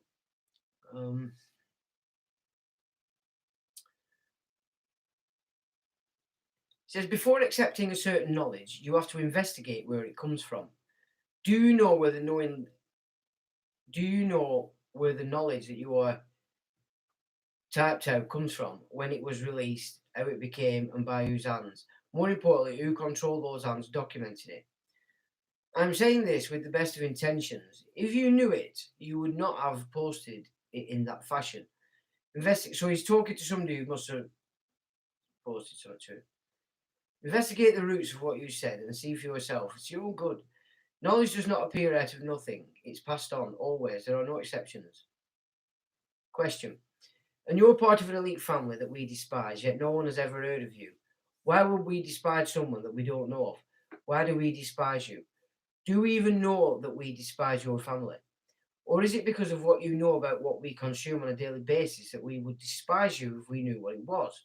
And if the ones we know the names of are not the true bloodline, and you say that you are a member of an elite family, well, it says ruling family, doesn't it? Whom we despise, then you're inferring that we know you in order that we may despise you. How can this be? If the true bloodlines are the names and faces of people we do not know, is it more than nature? Sorry, is it more the nature of your presence we despise, or the position you take in life we despise? And if that is so, then do all the people despise you, or just those who do not know or understand your true intent or nature? Okay, no. So, last time you'll answer this one, because they're not getting it, are they? It is a misconception about who rules. Terms are being used which do not apply to my family, yet they are part of the ruling. The flawed perception of the nature of the presence and the flawed perception about the positions which lead to affecting the lives of people. Again, you are in control. One cannot despise others because of one's own lack of understanding about the matter. Yet that is exactly what happens. Wrong target is wasted energy. Question. If the divinity is passed down through your blood, what type of blood RH do you possess? Are you part of the Templars or involved with the Vatican? Answer.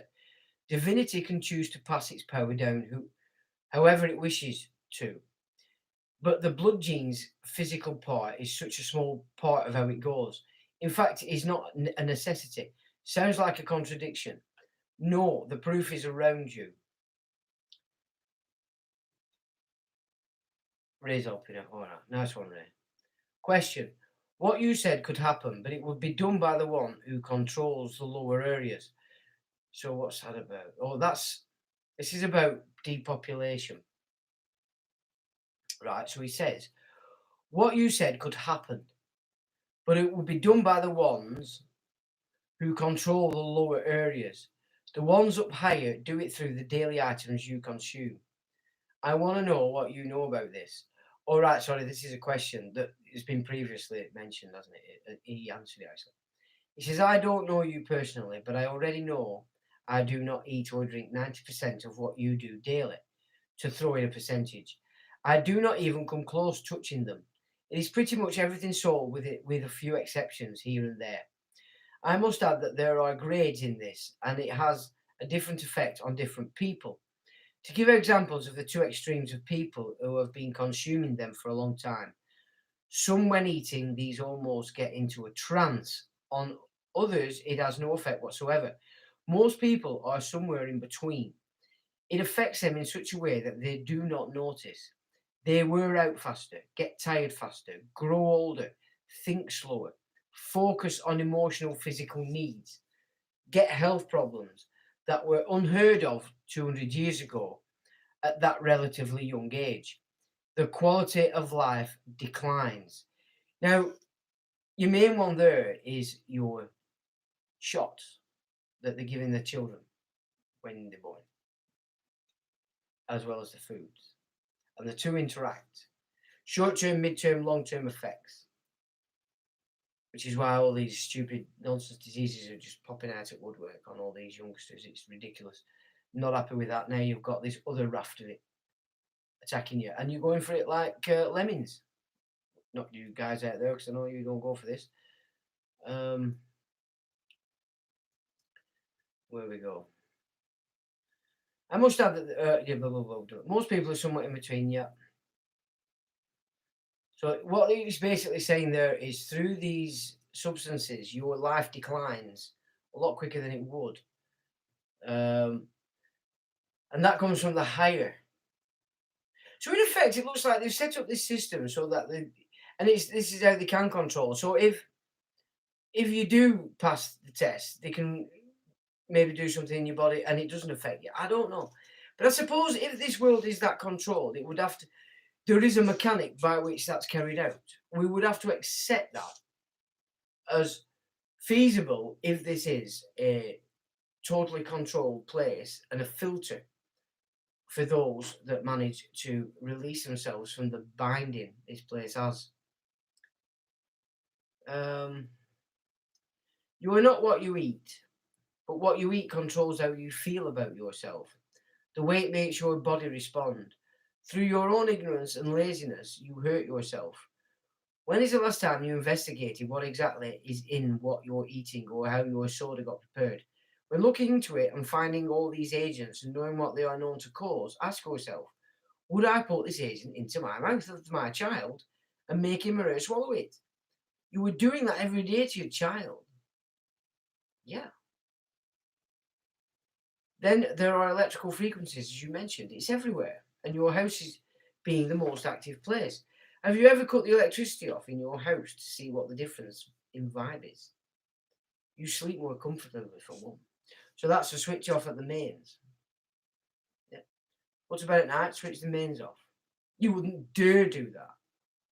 Oh, am I getting a call? Oh, am I getting broke into? Oh, my alarm might have to go off. Oh, I won't have a light. Oh, blah, blah. So you're never ever going to try that. Oh, yeah. I turn my router off every night. If I'm modding, it's off. So I'm adding to the cloud.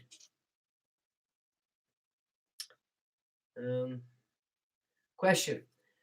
And who or what do the elites answer to? Answer. Everyone answers to the one eventually. Question. The elite in this world, the so-called jet society, or the elite, I think that's meant to say, or the elite in the world, the so-called jet society, beautiful to a pain, but always the same, repeatable features among their few types. All other reptilians, greys, hybrids, human sellouts, bend a knee to this level. The jet set has nothing to do with the bloodlines. They are your blood. So the jet set are humans. Please tell me, what is your favourite occult subject? His answer, nothing is hidden. Right. Answering certain questions or elaborating on certain issues will have the opposite effect of what needs to be achieved. It will not help you. Omar, who was near him during death but denied the death occurred, gaining time, and one who was close to Abu Bakr and lead him into Omar's speech when he returned from Medina. The wife is more important though. So that's Aisha. So he's answering a question to somebody who's obviously asked one about Islam. And he says, it does not matter anymore. It has been done. Now, I've had Muslims tell me that same quote when I've had discussions with the elders sometimes, and I've brought things to their attention and they've recognised its value, and they'll say, well, it's done. And it is done. Which is why it's down to us on individuals, you see. The mechanics are in play. The systems are set to annihilate each other. It's done. However, it still is and lies with every single individual. So they've created it done. Whether it's done depends on us. Whether you black, white, pink, red, yellow, whatever religion you are, whatever culture you are, whatever you are, we're all in the same boat. And it'll get to you eventually because it's going up the pyramid. Yeah. Anyway.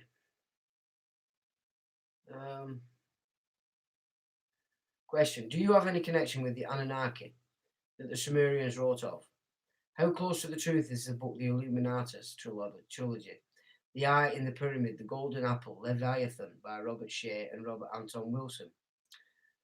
Is Moroni, who is mentioned in the Book of Mormon, really an extraterrestrial from the Pleiades? And are such beings still interacting with humanity at present? Answer. They are not here anymore. That was another era. Their knowledge was not theirs. Knowledge is always passed on, hence it being present now. Yeah? So what we think with their life was not them rehashing what they thought were a previous life. You see?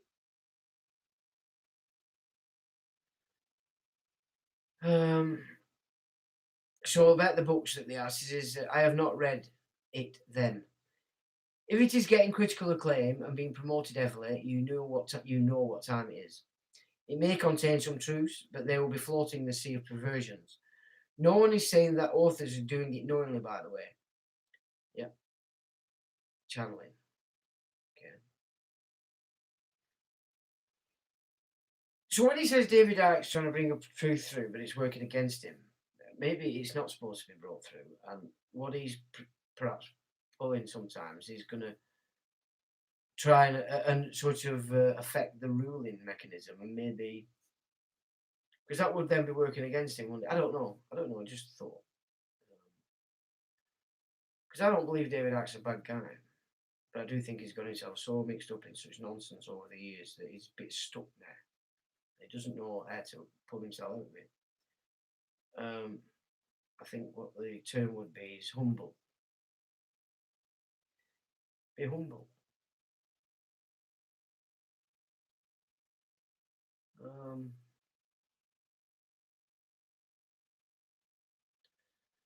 No one is saying that authors are doing it knowingly, by the way. Some do, praise and recognition loving ones, the ones who sold the soul.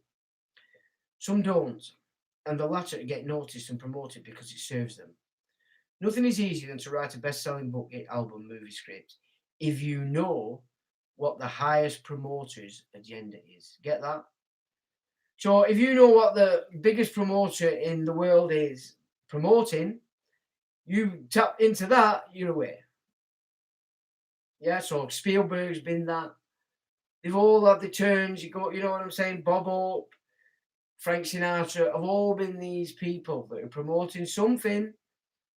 And if you tap into that, whether it's inside information or you just look it, they'll put the whole world behind you. Says Mormons are like other religions, people controlled by the ones who control their prophets, sons of God, angels, saints, etc. In this realm, a soul which is in physical body once cannot become an angel.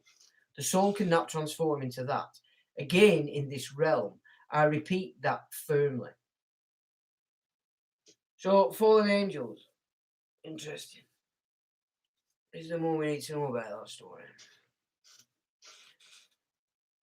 Mormonism has a core of truth, like the other religions. So reading the text will not harm you as long as you are cautious.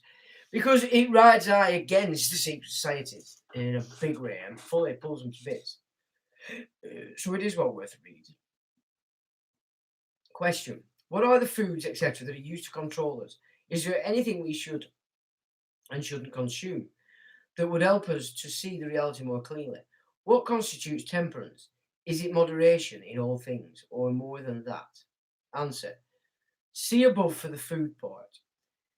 It is one part of the manipulation. It is used in combination with 6 other methods of control in your daily life. Alcohol, drugs, technology, coffee, tea. Although I wouldn't say they are, well, I don't know, maybe they are fluoride. I mean, fluoride, you guys probably get it yourself, but if you're obsessed with your teeth, which the Yanks got obsessed by for years, what a great way to load you up with fluoride. Twice a day, people, and they put tons of it on. You know, it's easy to do.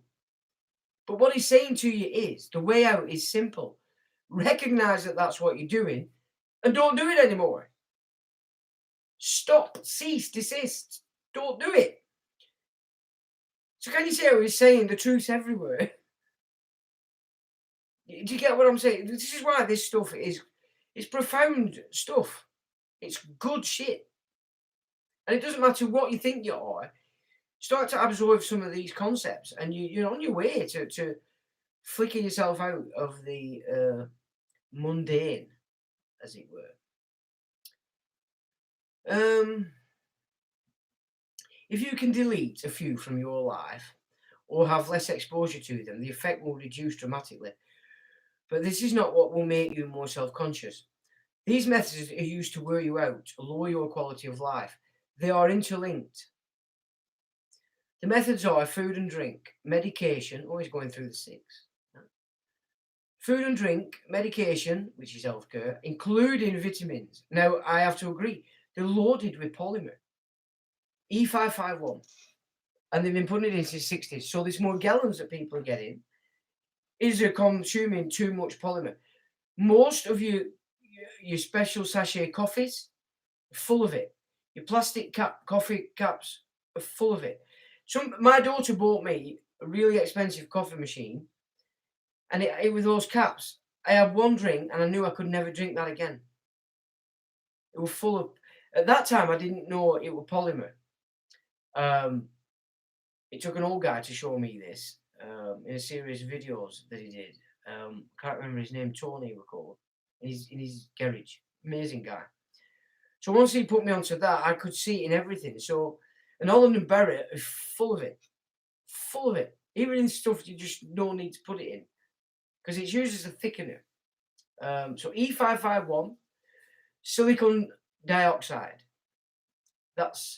Which breaks down at its core. It's crystal. It's quartz. So transmitter and receiver. Yeah. What are they loading you up with? Yeah. So electrical waves, media, music, air pollution, education system, and that's 7. Yeah, food and drink, medication, electrical waves, media, music, air pollution, and education. Those are the 7. And the education system includes all literature corrupt, history corrupt, psychology, metapsychology, philosophy, art, science, poetry, religion, even fairy tales told to infants. All corrupted. And these are the way that they lower our quality of life. If you're sucking into them. Yeah? I've drunk Evian for what, 20 years? More actually.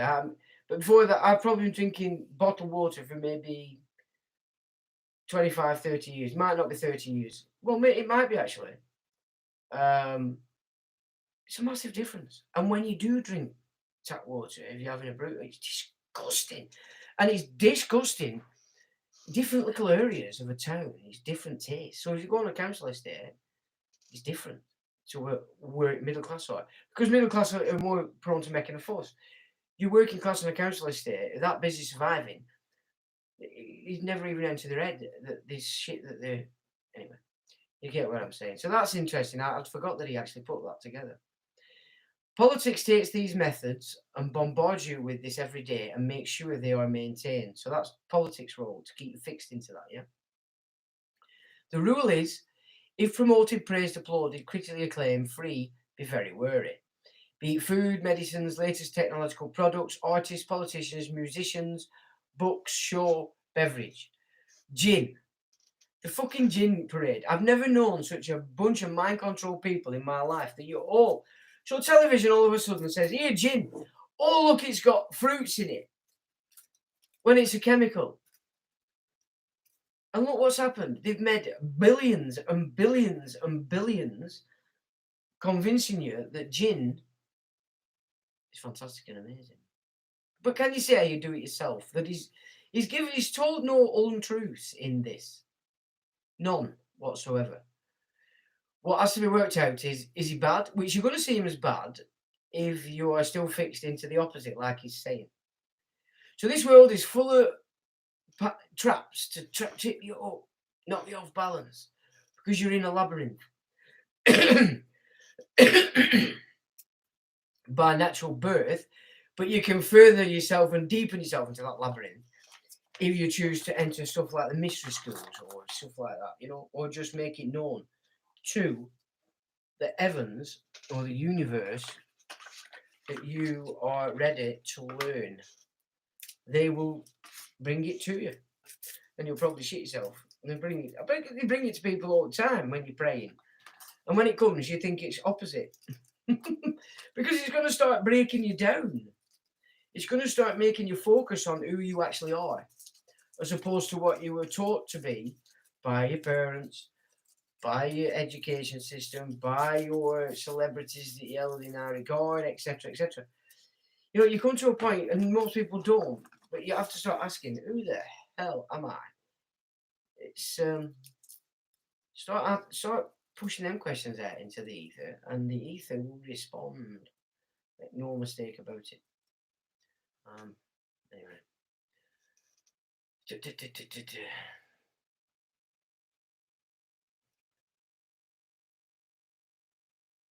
So some of these allegedly stand the test of time.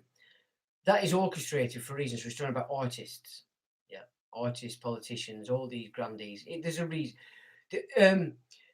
A bunch of guys I once watched for a long time used to call them lifetime actors. So if you're going to join Intel and you're going to serve a role, first you've got to pretend you've died. So as an artist, you might pretend you fake your death. Right? So to all and sundry, you're dead.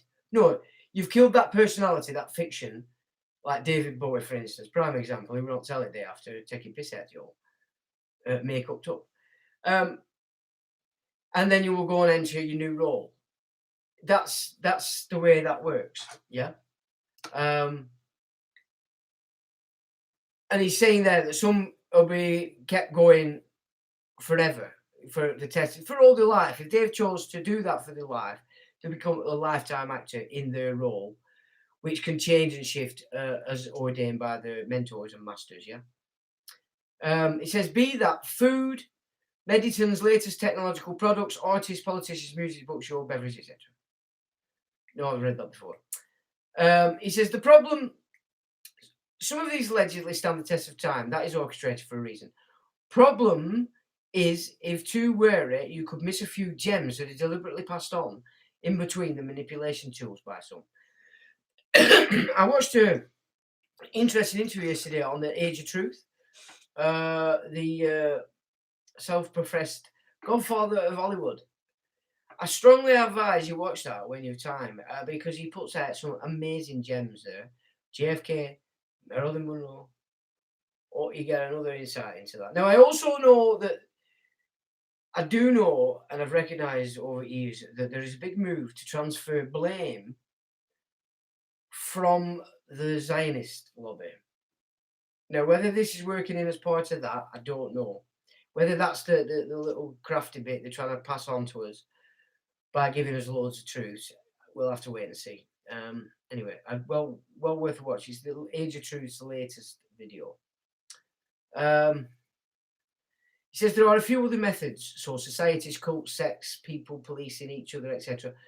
But the above 6 are the core, which has been promoted since the French Revolution. French Revolution. This is why I never use that term revolution. That's a very communist, Marxist, Jewish format revolution. Rebellion, if you look at the way that England was set up, it's rebellion if they're using the term, not revolution. Yeah. I mean, you hear that word revolution, you know where it's sourced.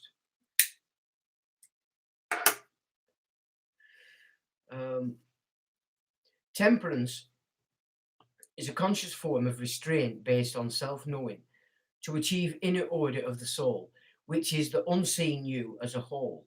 The soul is not a part of you, you are one. So it is who you are. You know, when you die, the only thing that dies is the body. You don't die. And he's expressed that. So the personality you are at your death is where you're going to carry on as exactly that. He's not going to become some miraculous, all of a sudden you're holy. No, that's nonsense. That's why this is a filter. So you can either go down or up. And so when you pass, that's the determining point, isn't it? That's the exam at the end of your trip. If you can accept that format. Restraining the emotions, desires, passions, energy does not mean cutting it off. Again, this is important. People think they've got to go and be... I mean, the poor Catholic priesthood,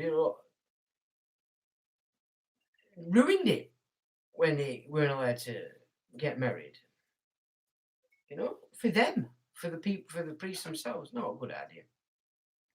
Not to say that to abstain from all that kind of stuff doesn't raise your frequency. Just as the same with not eating meat, you're less grounded.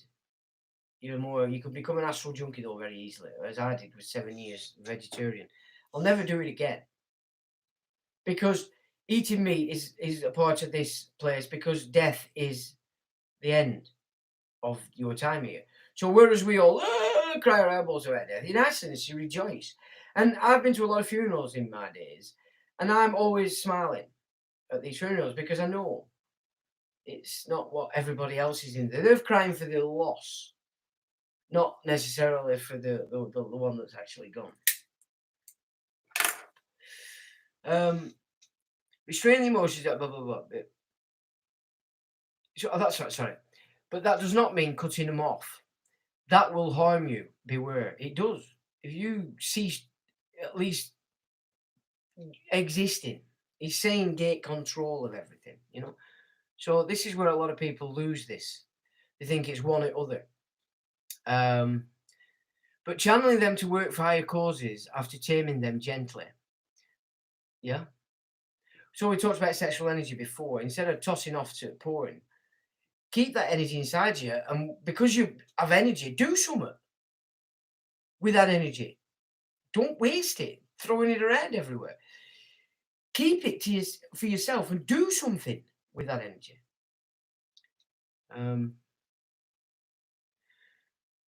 This all does lead to a sober life, yet simpler,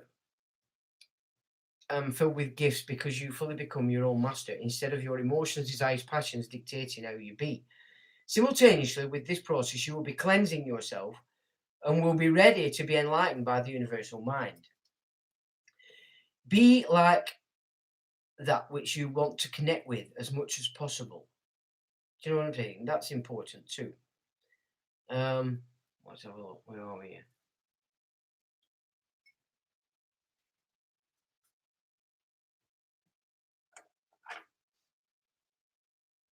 So I take it this is going on at schools, is it? There's social workers and that. So is it what do they call them? A referral.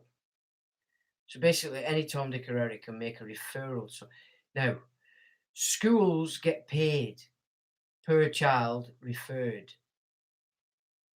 This is why I've said to you time and time again, you really need to start paying attention to what's going on in the schools. Because just being ignorant of it and still sending your children to them schools, should something happen, it's on you. It's on you. It's so important that people grasp that. The mystery school was a 7-year shindig. 7 years of hell, I might add. Probably because I was so close to going the other way when I entered it. I could have quite easily gone down the path of the, very easily. I mean, so many of my what you could call skills or talents were that way inclined anyway. I loved guns as a kid. I loved them. So it went from cowboy and Indian stuff to shotguns, rifles, you name it. I was shooting it. I had it there on tap. Reloaded all those guns. But we weren't shooting animals. We never shot animals or anything like that. We were doing fun with them. That's what we did. We were having a ball. We weren't shooting people. We'd go right where we could go. But that was my mindset. I was just so into that. The comics, everybody would have Beano and Dandy and those. I had Warlord. That was my comic. So I grew up as a kid with Warlord, secret agent thing. I had keeping files on people. That was ridiculous. Secret passes, all this stuff. Code breaking. That was my childhood. It was ridiculous, really. And I think that's why it was so difficult for me. That's so dark, because that darkness was actually in me and I had to get rid of it. So maybe it's not everybody's experience, but I'm pretty sure it probably is. To be quite honest, if you enter that arena. God.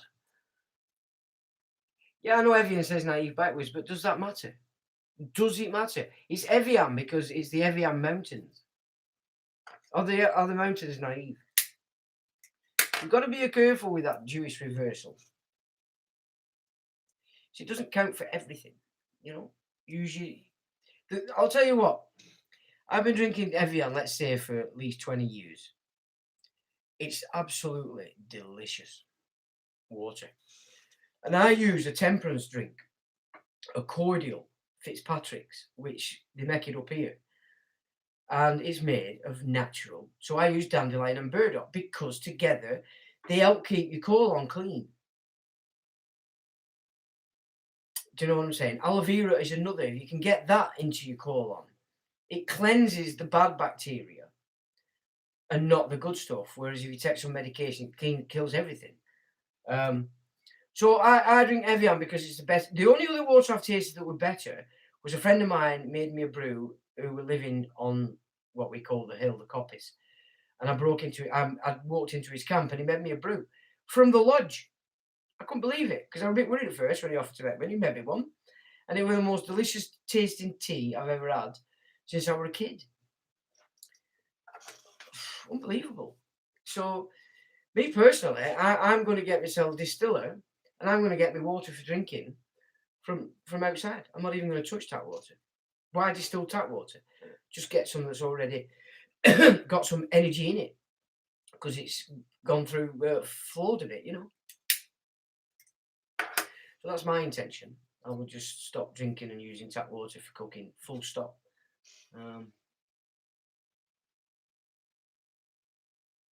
Yeah, trust the universe. That's the best way to do it. Trust your own path.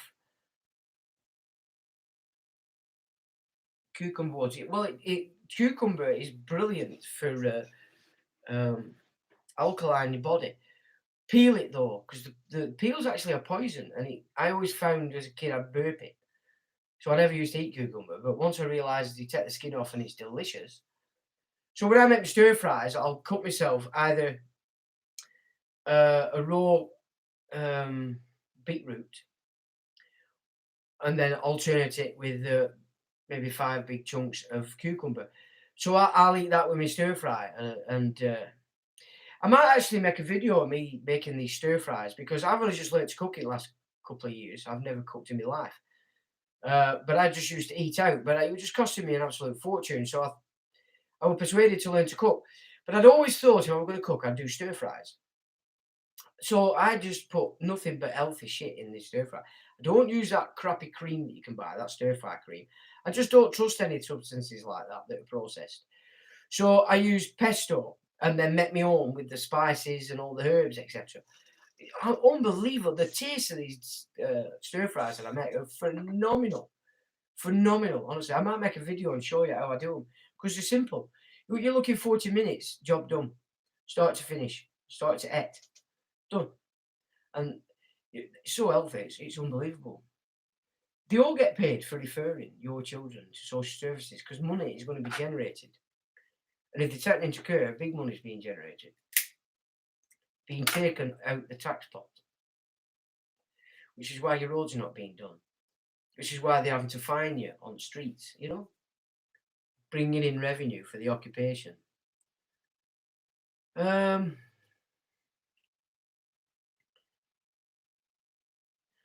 Question. Do you have friends who you meet from outside the bloodline? Do you feel empathy, hate, or remorse? Answer, yes, but it is not wise thing to know many people. And he goes on, the body forces you to experience empathy, hate, remorse, and all other emotions, together with desires and passions, to confuse you, make you forget yourself, become a dumbed down version of yourself. Absolutely. How many people do you know that say, I'm only trying to help? They're not trying to help. They're using help as a weapon in order that you or them, they can tell you. Yeah? If you can't discern that, you're going to be empathetic with it. Yeah? You don't take no shit from no motherfucker, no matter who they are. Doesn't matter who they are. how tough they think they are, how big a gang they've got. Doesn't matter. Because if it comes to A lads A, you'll deal with it. And if you can reckon that with yourself, where's the fear? If you know that whatever happens, you'll deal with it, but deal with it when it's in front of your face, not the potential what may be. Because most people who live in their life on under that fear of potentially what might happen, I don't give a monkey's toss what might happen, because I'll deal with it the minute it's in my face. Do you get what I'm saying?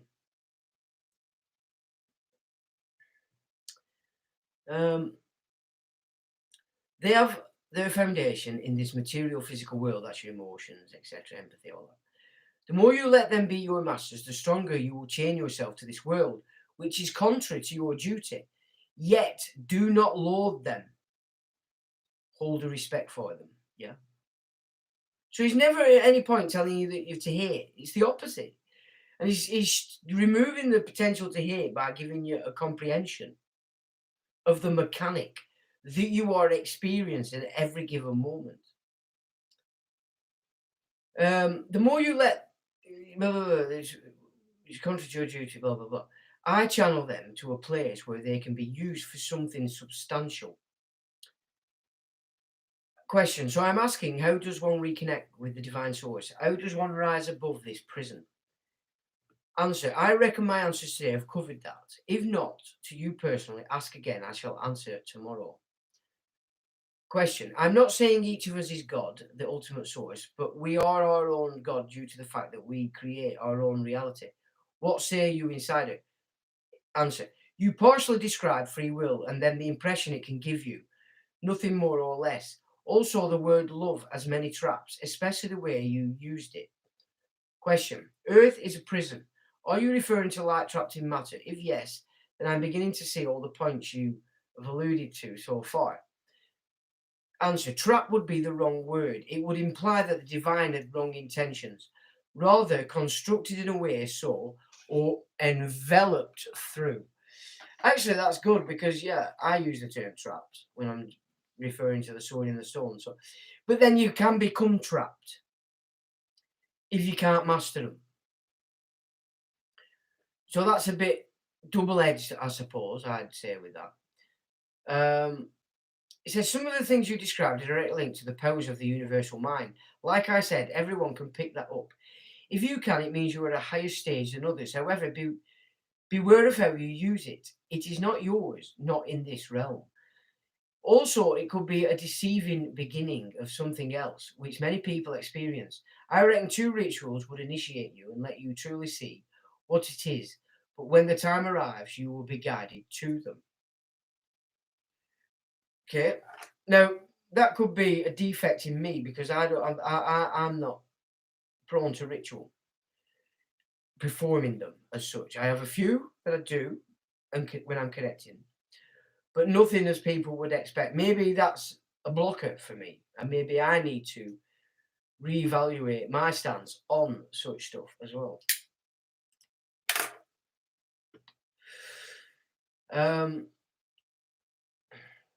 Question. They include the sheik in the desert whom Jesus encountered during his travels, or from whom he received a blessing. Would you happen to know anything about that? It's a bit up and down, some of these are a bit out of order, but never mind. So he's talking about, this is a question about Jesus and the sheik he met in the desert. Answer. I know some people which Jesus of Nazareth happened to encounter were insiders. The 3 kings being the first right after his birth, which were actually 5, but 2 were present in the background. The number 3 in the story serves a symbolic purpose, like so many things. Read slowly. The gifts were the symbolistic artifacts, some ancient, which through rituals would initiate him into his chosen task. For this, he needed to travel to certain places. I have said a few times, and I'll repeat for the last time, he was not the real Christ. He was made to appear like one by being guided throughout his life up to his death.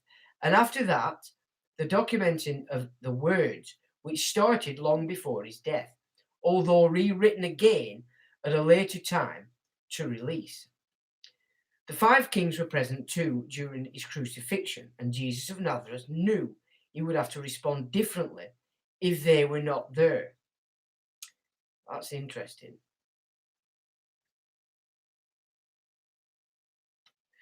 So he wouldn't have said, "Forgive them." What that means to me is he's hinting at the fact that he wouldn't have said, "Forgive them, Father, for they know not what they do," had these kings that have been guiding his whole mission or controlling it not been present at the. So in essence, then that's telling me that through their tie to him, they made him say that. That's interesting. That's going to take. I have actually been looking at that a bit myself to try and work out what the symbolism is in that as a failure to comprehend the true nature of that whole thing. Jesus of Nazareth was always aware that he was being guided by them. In fact, he sometimes actively searched for them and other insiders. He gave up on 2 occasions, but was guided back. I've done this. I'm not pretending to be, don't even go there. I'm not even pretending. What I'm saying is that my journey is on this path. And I jumped off about 2014, 13 maybe. And I've been guided back. Yeah. And it's been a slow guide back because I had a lot to cleanse myself of. Because when I jumped off, I ended up coming back into normal land and I was around normal shit. And it picks up. You get infected by it. And I've spent the last maybe 6 years cleansing myself back to this path. Okay. So there's nothing in here that I will say hand on my heart that I see as false, is what he's saying. I mean, I'm not determining for you whether you believe he's right or he's wrong, he's good or he's bad. That's for you to determine. I just wanted to bring this to your attention because this is the kind of stuff that I sort of operate on. But having said that as well, going through this, which I did last weekend, has reminded me of certain things that I'd forgotten. So again, I'm taking this is again guiding me back to the path. It's another stage in that mechanic, which is good because that's where I want to be.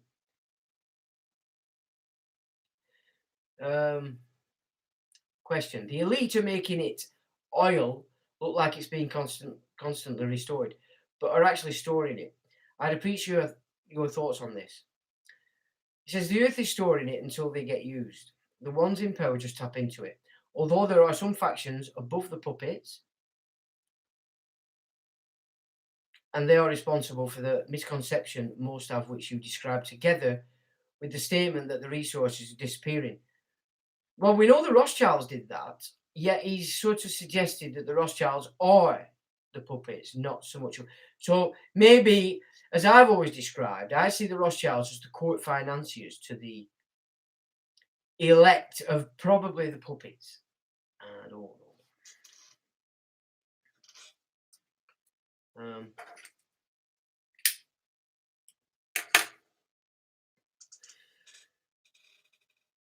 The writing has some errors. So what's on about here? Oh, now it's jumped to Anunnaki. There's just a few problems with this PDF I'm noticing, but never mind. The writing has some errors. The Anunnaki are rulers from a different era. They are gone and replaced by others. And that's 10,000 to 15,000 years back. Yes, the Earth will still be alive. Oh, wait a minute. That's a full stop after the Anunnaki, right? 10 to 15,000 years from now, the Earth will still be alive. People will find texts about the rulers of this era thinking it still applies to theirs. Can you imagine that? George Bush, Tony Blair, Pope Francis. You can imagine them talking about it 40 million years ago like they were gods. Boris Johnson, Donald Trump, it's like, fuck it, fruitcakes. We sat here now know that all fruitcakes pissing in the same pot. His story is going to be totally different on all that back in the future, isn't it? Those texts have been written for the major part already. That's for the future. If what was written in this text was true, it would mean that at the moment the earth, star, friends, and angels were now rebelling against the divine law of one, which is an abomination to even suggest. That's the first time he's used the divine law of one, to my knowledge, which is interesting. I think he has used the term one before, but he didn't quite add it to the divine law of the one. Interesting, because that takes me back to mystery school stuff. Anyway, let me just start again. If what was written in this text was true, it would mean that at the moment the earth, star, friends, and angels would never rebel against the divine law of the one, which is an abomination to even suggest. I had to be very careful how to articulate that, not to fall into a trap.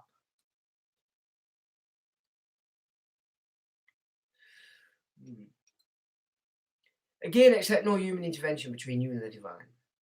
The struggle is on a personal level. That means you only can do it. Do not wait for saviors. Question. God, there's more. How long have we been on? 20. Oh my God. What do you want to do? Do you want to run through this to finish, or do you want to do another next one? Because anyway. My only question now is it really this simple? I will not give away what you have knowingly or inadvertently revealed. I know now what you say is true. This cannot be told. It must be discovered, for it has no power if it is revealed to one. Is this the reason there is much secrecy? Not so much that people won't find it because it is just for the elite, but rather if they happen to be told it instead of discovering it, they would have any chance of escape. Well, before I read his thing, I'd say he said it's everywhere. And what he's showing you is that it's everywhere, but you're not picking it up because you're not looking at the mechanics of your existence the way you should. So he says, the truth wants to be known by you. It is its main goal, inviting you every moment of your life so to be understood by you. It is out of necessity, simple, and to be noticed relating to providence. It is in front of you. The last question has a yes as an answer. If you didn't find it, thank the divine law. Nothing, nobody else. Sorry, if you did find it, thank the divine law. Nothing and nobody else. The journey just started. A long path. And I'll remember 1993 when I just got into this stuff, and a psychic said to me, she says, it's only just begun. I'm like, well, what do you mean? She said, yeah, it's going to get a lot worse. She says, it's only just begun. And that was 1993 as I'd entered the mystery school. How true is that? 1993. And we're what, 2021? Yeah, it's late here, isn't it? What we're going to do? Oh, there's not that much. I'll bag it off. Then we're done. Right, so this is on the 28th of the 9th, 2005. So, question, is this simply an upping of the ante to test if we have the will to continue, or is there, in fact, a force that tries to keep people in sleepwalking state? A force that does not want people to be all they can be? If so, what is the best way to deal with it in your experience? Now, you see, he's answered all that. He says, it is connected to the operations of your physical body, which rebels every time you reach higher to that realm. Oh, yeah. Physical body has the task to let you experience this reality, and whenever you search for the other, it resists. It is its duty, so respecting it and gently taming it as the best approach. Yeah, so you should slowly take. It's reprogramming the subconscious, as I use the term. Also, beings will accompany your thoughts and try to divert them. Again, it is their duty. Show respect, and that will be recognized by them. So they might give you an easier time. Yeah. Never see them as malicious or evil. They only react to your actions. There is not a force which does not want you to be what you really are. The opposite is true, but they also have their tasks that they must fulfill. This is about the material part of you. Question, shall we forget everything we know? Shall we simply let go of our own ego and accept a different paradigm altogether? That would be very difficult to do, as it has sustained us as individuals in this life. Answer, recollect everything you used to know. Devalue the things which are taught to you since you forgot the former, and return. I'll do that again. Recollect everything you used to know. Devalue the things which were taught to you, since you forgot the former, and return. Oh, right.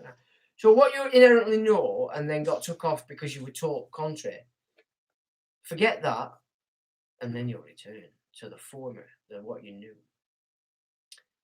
Question: what advice do you have for raising a child on earth? Answer: I have no children, nor will I have one. The first thing a baby does when born is cry. It does so because the soul is conscious of what it's been born into, and it is in a state of disbelief. You are more conscious of what you are and where you are during and right after birth than you are now. Soul makes the body cry because this is the first time it came into this physical realm, although this is a very limited number. Or because it realizes it's returned through reincarnation after failing in the former life, which is a vast majority of people. The soul itself is not the one crying. It is unfamiliar with these functions in its original state, yet the impulses it gives makes the body cry. It cries without a reason for days, weeks, months, until the consciousness has lost its power, be it through natural process or the influence of parents, and these days even medication. That's your shots. That is when the human is truly born, after they forget who they are. So where they are, some forget faster than others. This crying is different to the crying that follows after the first few months.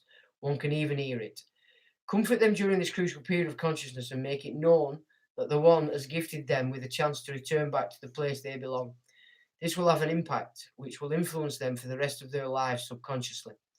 The time of birth was determined, as is the time of passing on, together with the environment, circumstances of birth, health, etc. Nothing is coincidence. But during puberty, they get cut loose from certain things and they will be fully responsible for their actions, having the free will to lead the life they want. They determine the quality of it. They can even determine the way they pass on death by the choices they make, but cannot change the time of passing. Just a few areas of their lives will be influenced by the tools that the parents have given them. Most of the child's life will be based on free will, which will have very little to nothing to do with parents. You are only important in the first 5 to 6 years of the child's life. So that is where you can do most good. Use your intuition, not instinct. Two different matters. Yeah. Intuition, spiritual instinct is coming from your genetic, but your genetic impulse. Yeah.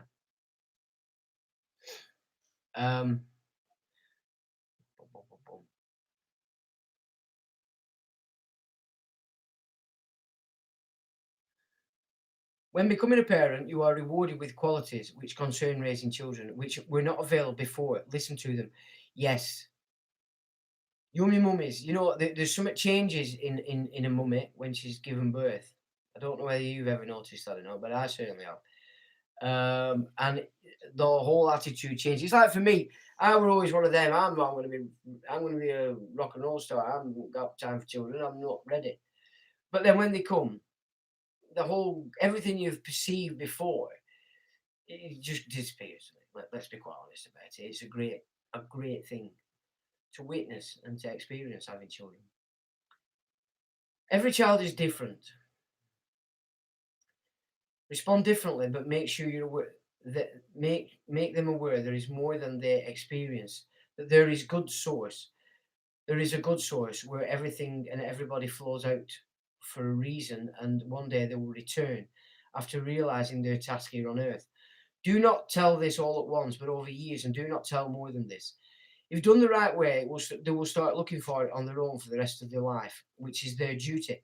If you present it to them in an obvious way, like religious people do, you will achieve the opposite.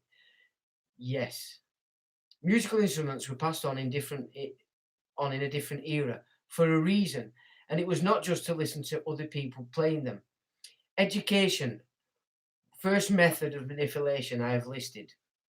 They will be manipulated, but after puberty, they have an important opportunity to undo it. They will also, I think that's what happened to me at 13. Bang. I don't know what happened to me, but I went from tie up top briefcase to open shirt, tie about this big, books in my pocket. But that's just for instance. But the whole everything of me changed at that. So I would say that's probably that time. Yeah. They will also get opportunities during the rest of their lives to get rid of what they tried to do to you when you were a child, to take you off the track. You cannot stop the manipulation, neither instigate an awakening. That is up to the child and how it responds to the tools provided to it. The mind of the universe, following divine law, is always penetrating your child, so it is being provided with the chance to awake every moment. It's up to him or her, so we can encourage that if we're doing our job right, yeah, our duty to our offspring.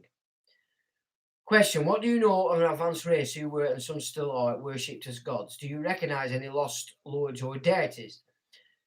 Answer: there is only one race at the present, not another spatial race that is above the other. People are confusing different matters and eras. The one is worship praised. The one is worship praised as what you call God. The word God is a corrupt term. Well, I don't like it. I never have. It would imply that you as a human would have control over the invocated higher being like before. I had to be careful how I phrased it not to fall into the trap myself. Yeah, that's interesting. The word God is corrupt term. It would imply that you as a human would have control over the invocated higher being. Absolutely. I would say do not use it, but it is your own choice with consequences. The one has many manifestations, emanations, and characteristics which are present in a hierarchy of beings with different workings but operating together. So this is your angelic world, yeah, your devas, yeah, your nature spirits, etc. All are incorporeal, immaterial, although some may operate bodies in a fashion different to ours. Some, by lowering their frequency, which is actually emanating a form from themselves, may appear in the material world. All I praise, for they are the one who all I praise, for they are the one who creates the good, and they direct theirs to the one too. You people worship some humans as gods, be it prophets, celebrities, sportsmen, politicians, authors, etc., which is an abomination. Question: what do you eat? Where does it come from? Answer: what nature provides directly. I have a greenhouse which provides me with certain vegetables, fruit, which spring from uncontaminated seeds. I have some healthy animals which provide me with meat and eggs and milk. I get my water from an underground spring. For you to know, bread can be bought at small independent bakeries, especially the foreign ones who do not use the same ingredients as the natives. They are not free from them, but better still. Some of the food, and I've noticed that by shopping at Lidl, you get Italian, Polish, German products from Lidl, and look at the ingredients. There is no shit in them. There's none in. It's same with the tin stuff. If you get it Lidl's own, there's no shite in it. So everybody's off that. I'm not going to Lidl, but I'll tell you what. Not that I eat tin stuff or anything, but I'm very aware of what is. I have been just getting a couple of months worth of tin stuff in case it goes tits up at some point. But other than that, I don't eat tin stuff at all. I don't eat processed foods. Very little of it. As little as possible. Which is why I might do a video of what I actually do, because I'm not joking. If you want to sort out your colon, you go into lav situation, this is the best thing I've ever done. Right, where are we? Some of the foods and drinks sold in these foreign run shops will be better for you than the ones sold in supermarkets. Absolutely. This is not how the rest of my family lives. They have servants which provide them with their needs and with the products from their own properties, factories, and farms, etc. So, as I said in the other video, he's of the ruling families, but he's giving you the idea that he's lived separately from them and different from them. And perhaps the reason why he's decided to do this. Question: Insider, what can you tell me about Nikola Tesla? Do you think he failed his mission here on Earth? Answer: all knowledge is passed on. Tesla's was to him. They are not his original ideas. Two insiders passed on to him the knowledge, knowing Tesla would use it to advance the plan, which was alive then, to gain control over the energy resources from certain bloodlines, by diminishing their value with new technology. Tesla made it public to the wrong people.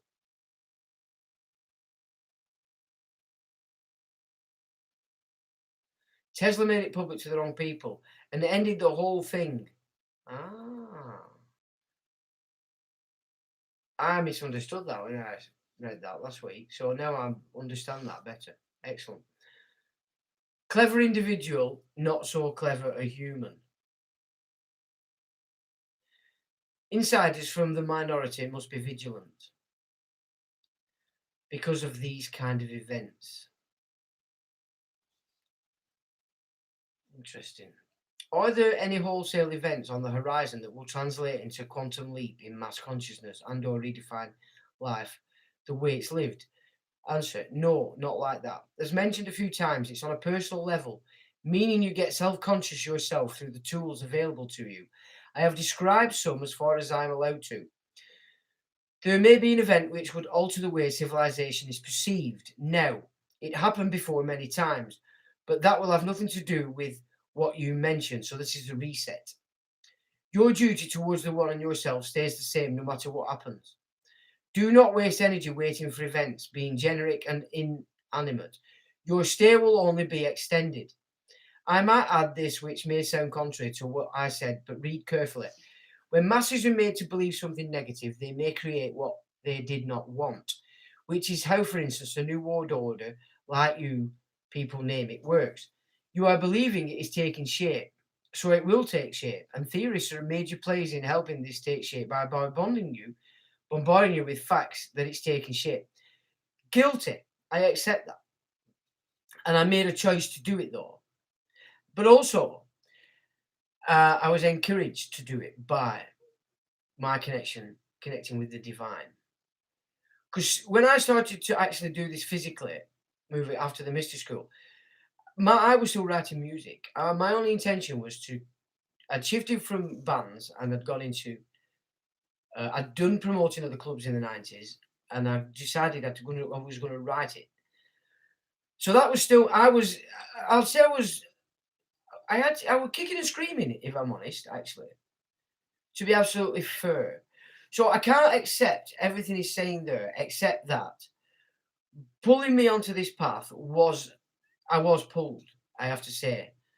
And at first kicking and screaming somewhat, but not the mystery school, I went into that openly, but actually shifting from writing music into websites. Well, I didn't do websites first, I did it, physically wrote it, and then delivered it to politicians, MPs, everybody that were part of this thing that I got going. And that lasted 6 years, 7 years. But yeah, doing it on the internet, I had to be pretty much. So, where is it? So I know what he's saying, but I also know that it needed to be done. Otherwise, we would have no points of reference to see it taking shape. And that's where the shows come in. Because they make sure you're talking about the subject matter that they need talking about to give it power to build the new world order as it was, yeah? Does that make sense? But I repeat, even if these things would happen, your duty towards the one and yourself still stays the same. Well, I don't think it's going to happen. That was my take, that I don't want it to happen, and I'm going to play a part in making sure it doesn't happen. I mean, I have to say I'm changing my stand on the way I'm going to approach this next phase of my life, to be fair. Question: Have the husband-wife relationship with higher beings been compromised? Have those created to be together by the one parted ways because they rejected their duties? If so, on which side of this rift do you reside? Is your God the self-existent one? Answer. Again, there is confusion about higher beings and the souls in bodies, be it bloodline or not. Higher beings and souls are different entities. Higher beings do not enter bodies in this era, which lasted longer than you think. They are incorporeal, do not experience this world like we do. Souls are corporeal. We are in this material physical plane and experience its low frequencies as reality, although we may float above it and experience the higher realm too. Yes. I should talk about this briefly.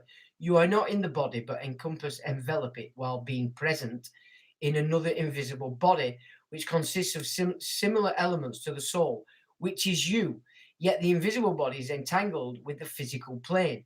This is very important for you to understand and connects with the visible body through energies transmitted by the invisible body to the brains, heart, and areas in the spine. Hence, we as souls may control the body, its functions, making us experience this realm. Souls are dual, meaning you are also somewhere else, waiting to be united in another realm. So, what's that film called? There's a couple of them out. Where they're green.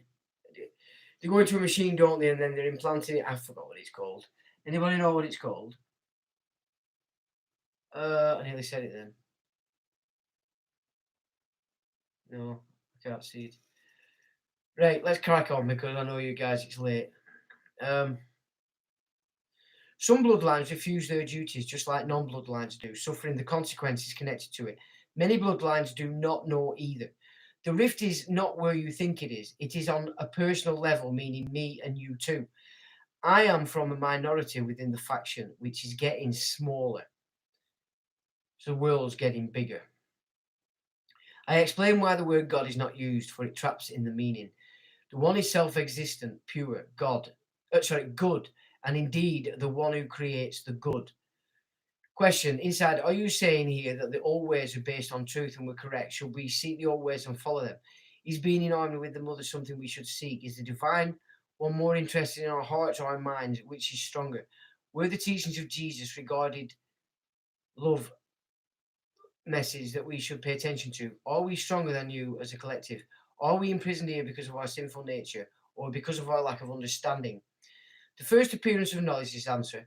The first appearance of knowledge, the first appearances of knowledge are closer to the truth than the latter ones.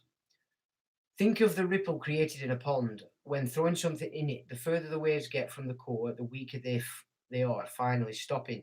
4,000 years ago is relatively young in this era. Wrong translations, wrong interpretations, additions, deletions will mislead you. Therefore, search for the mind of the universe, which will enable you to pick up the truths and later on directly pass it through. Being in harmony with everything and the divine law is providing us with, which were designed to realize our return without interpreting it in human terms. The divine one is there is no interested, wanting, etc., although its emanations, manifestations, characteristics may act according to the one. We do not have a mind. We may interact with the mind, which may allow us to become one with it. Oh, that's interesting also. To have something is owning it. Owning means mastering it or having it under your control, at least. We do not master the mind, neither do we control it. Most confuse using intelligence with having a mind, while using the intelligence is merely an operation granted to us by the mind. A soul does have different essences. It consists out of certain parts, covers, although it's one being. One of them could be called the heart, that which connects to the spring of life, which keeps us alive, provided by the one through its emanations. All essences are as important. He says, read this slowly. Love, it is not to be understood in human terms. That is the corrupted version. The teachings of the real Christ are not the teachings of Jesus of Nazareth, although the latter adopted many from the former. I remember I would not mention it again, but this context needs it. But he did say he come to fulfill the law. I'll give him that. So he did understand that. And he never said he was the Son of God either. He said he was the Son of Man. So maybe he was very successful in his thing, but not as they've corrupted it. The Christ has a different name, but I will use this term because that is what people are familiar with. I think I'd use Logos. The message was there since the real Christ revealed itself in another era than ours. Jesus of Nazareth was part of our era. There is a difference in the way it's being spread in Christianity, and it is corrupt. Without the appearance of the real Christ on earth, we would not know how to return for the divine law, which through the universal mind allows us to ascend, was revealed by the real Christ. So the real Christ revealed that. You could say Jesus took a lot of that. So you can work that out for yourself. Where we are, what, who, how, why, when, all revealed by it in accordance to the will of the good one. And the real Christ should get all the praise. It's crucial.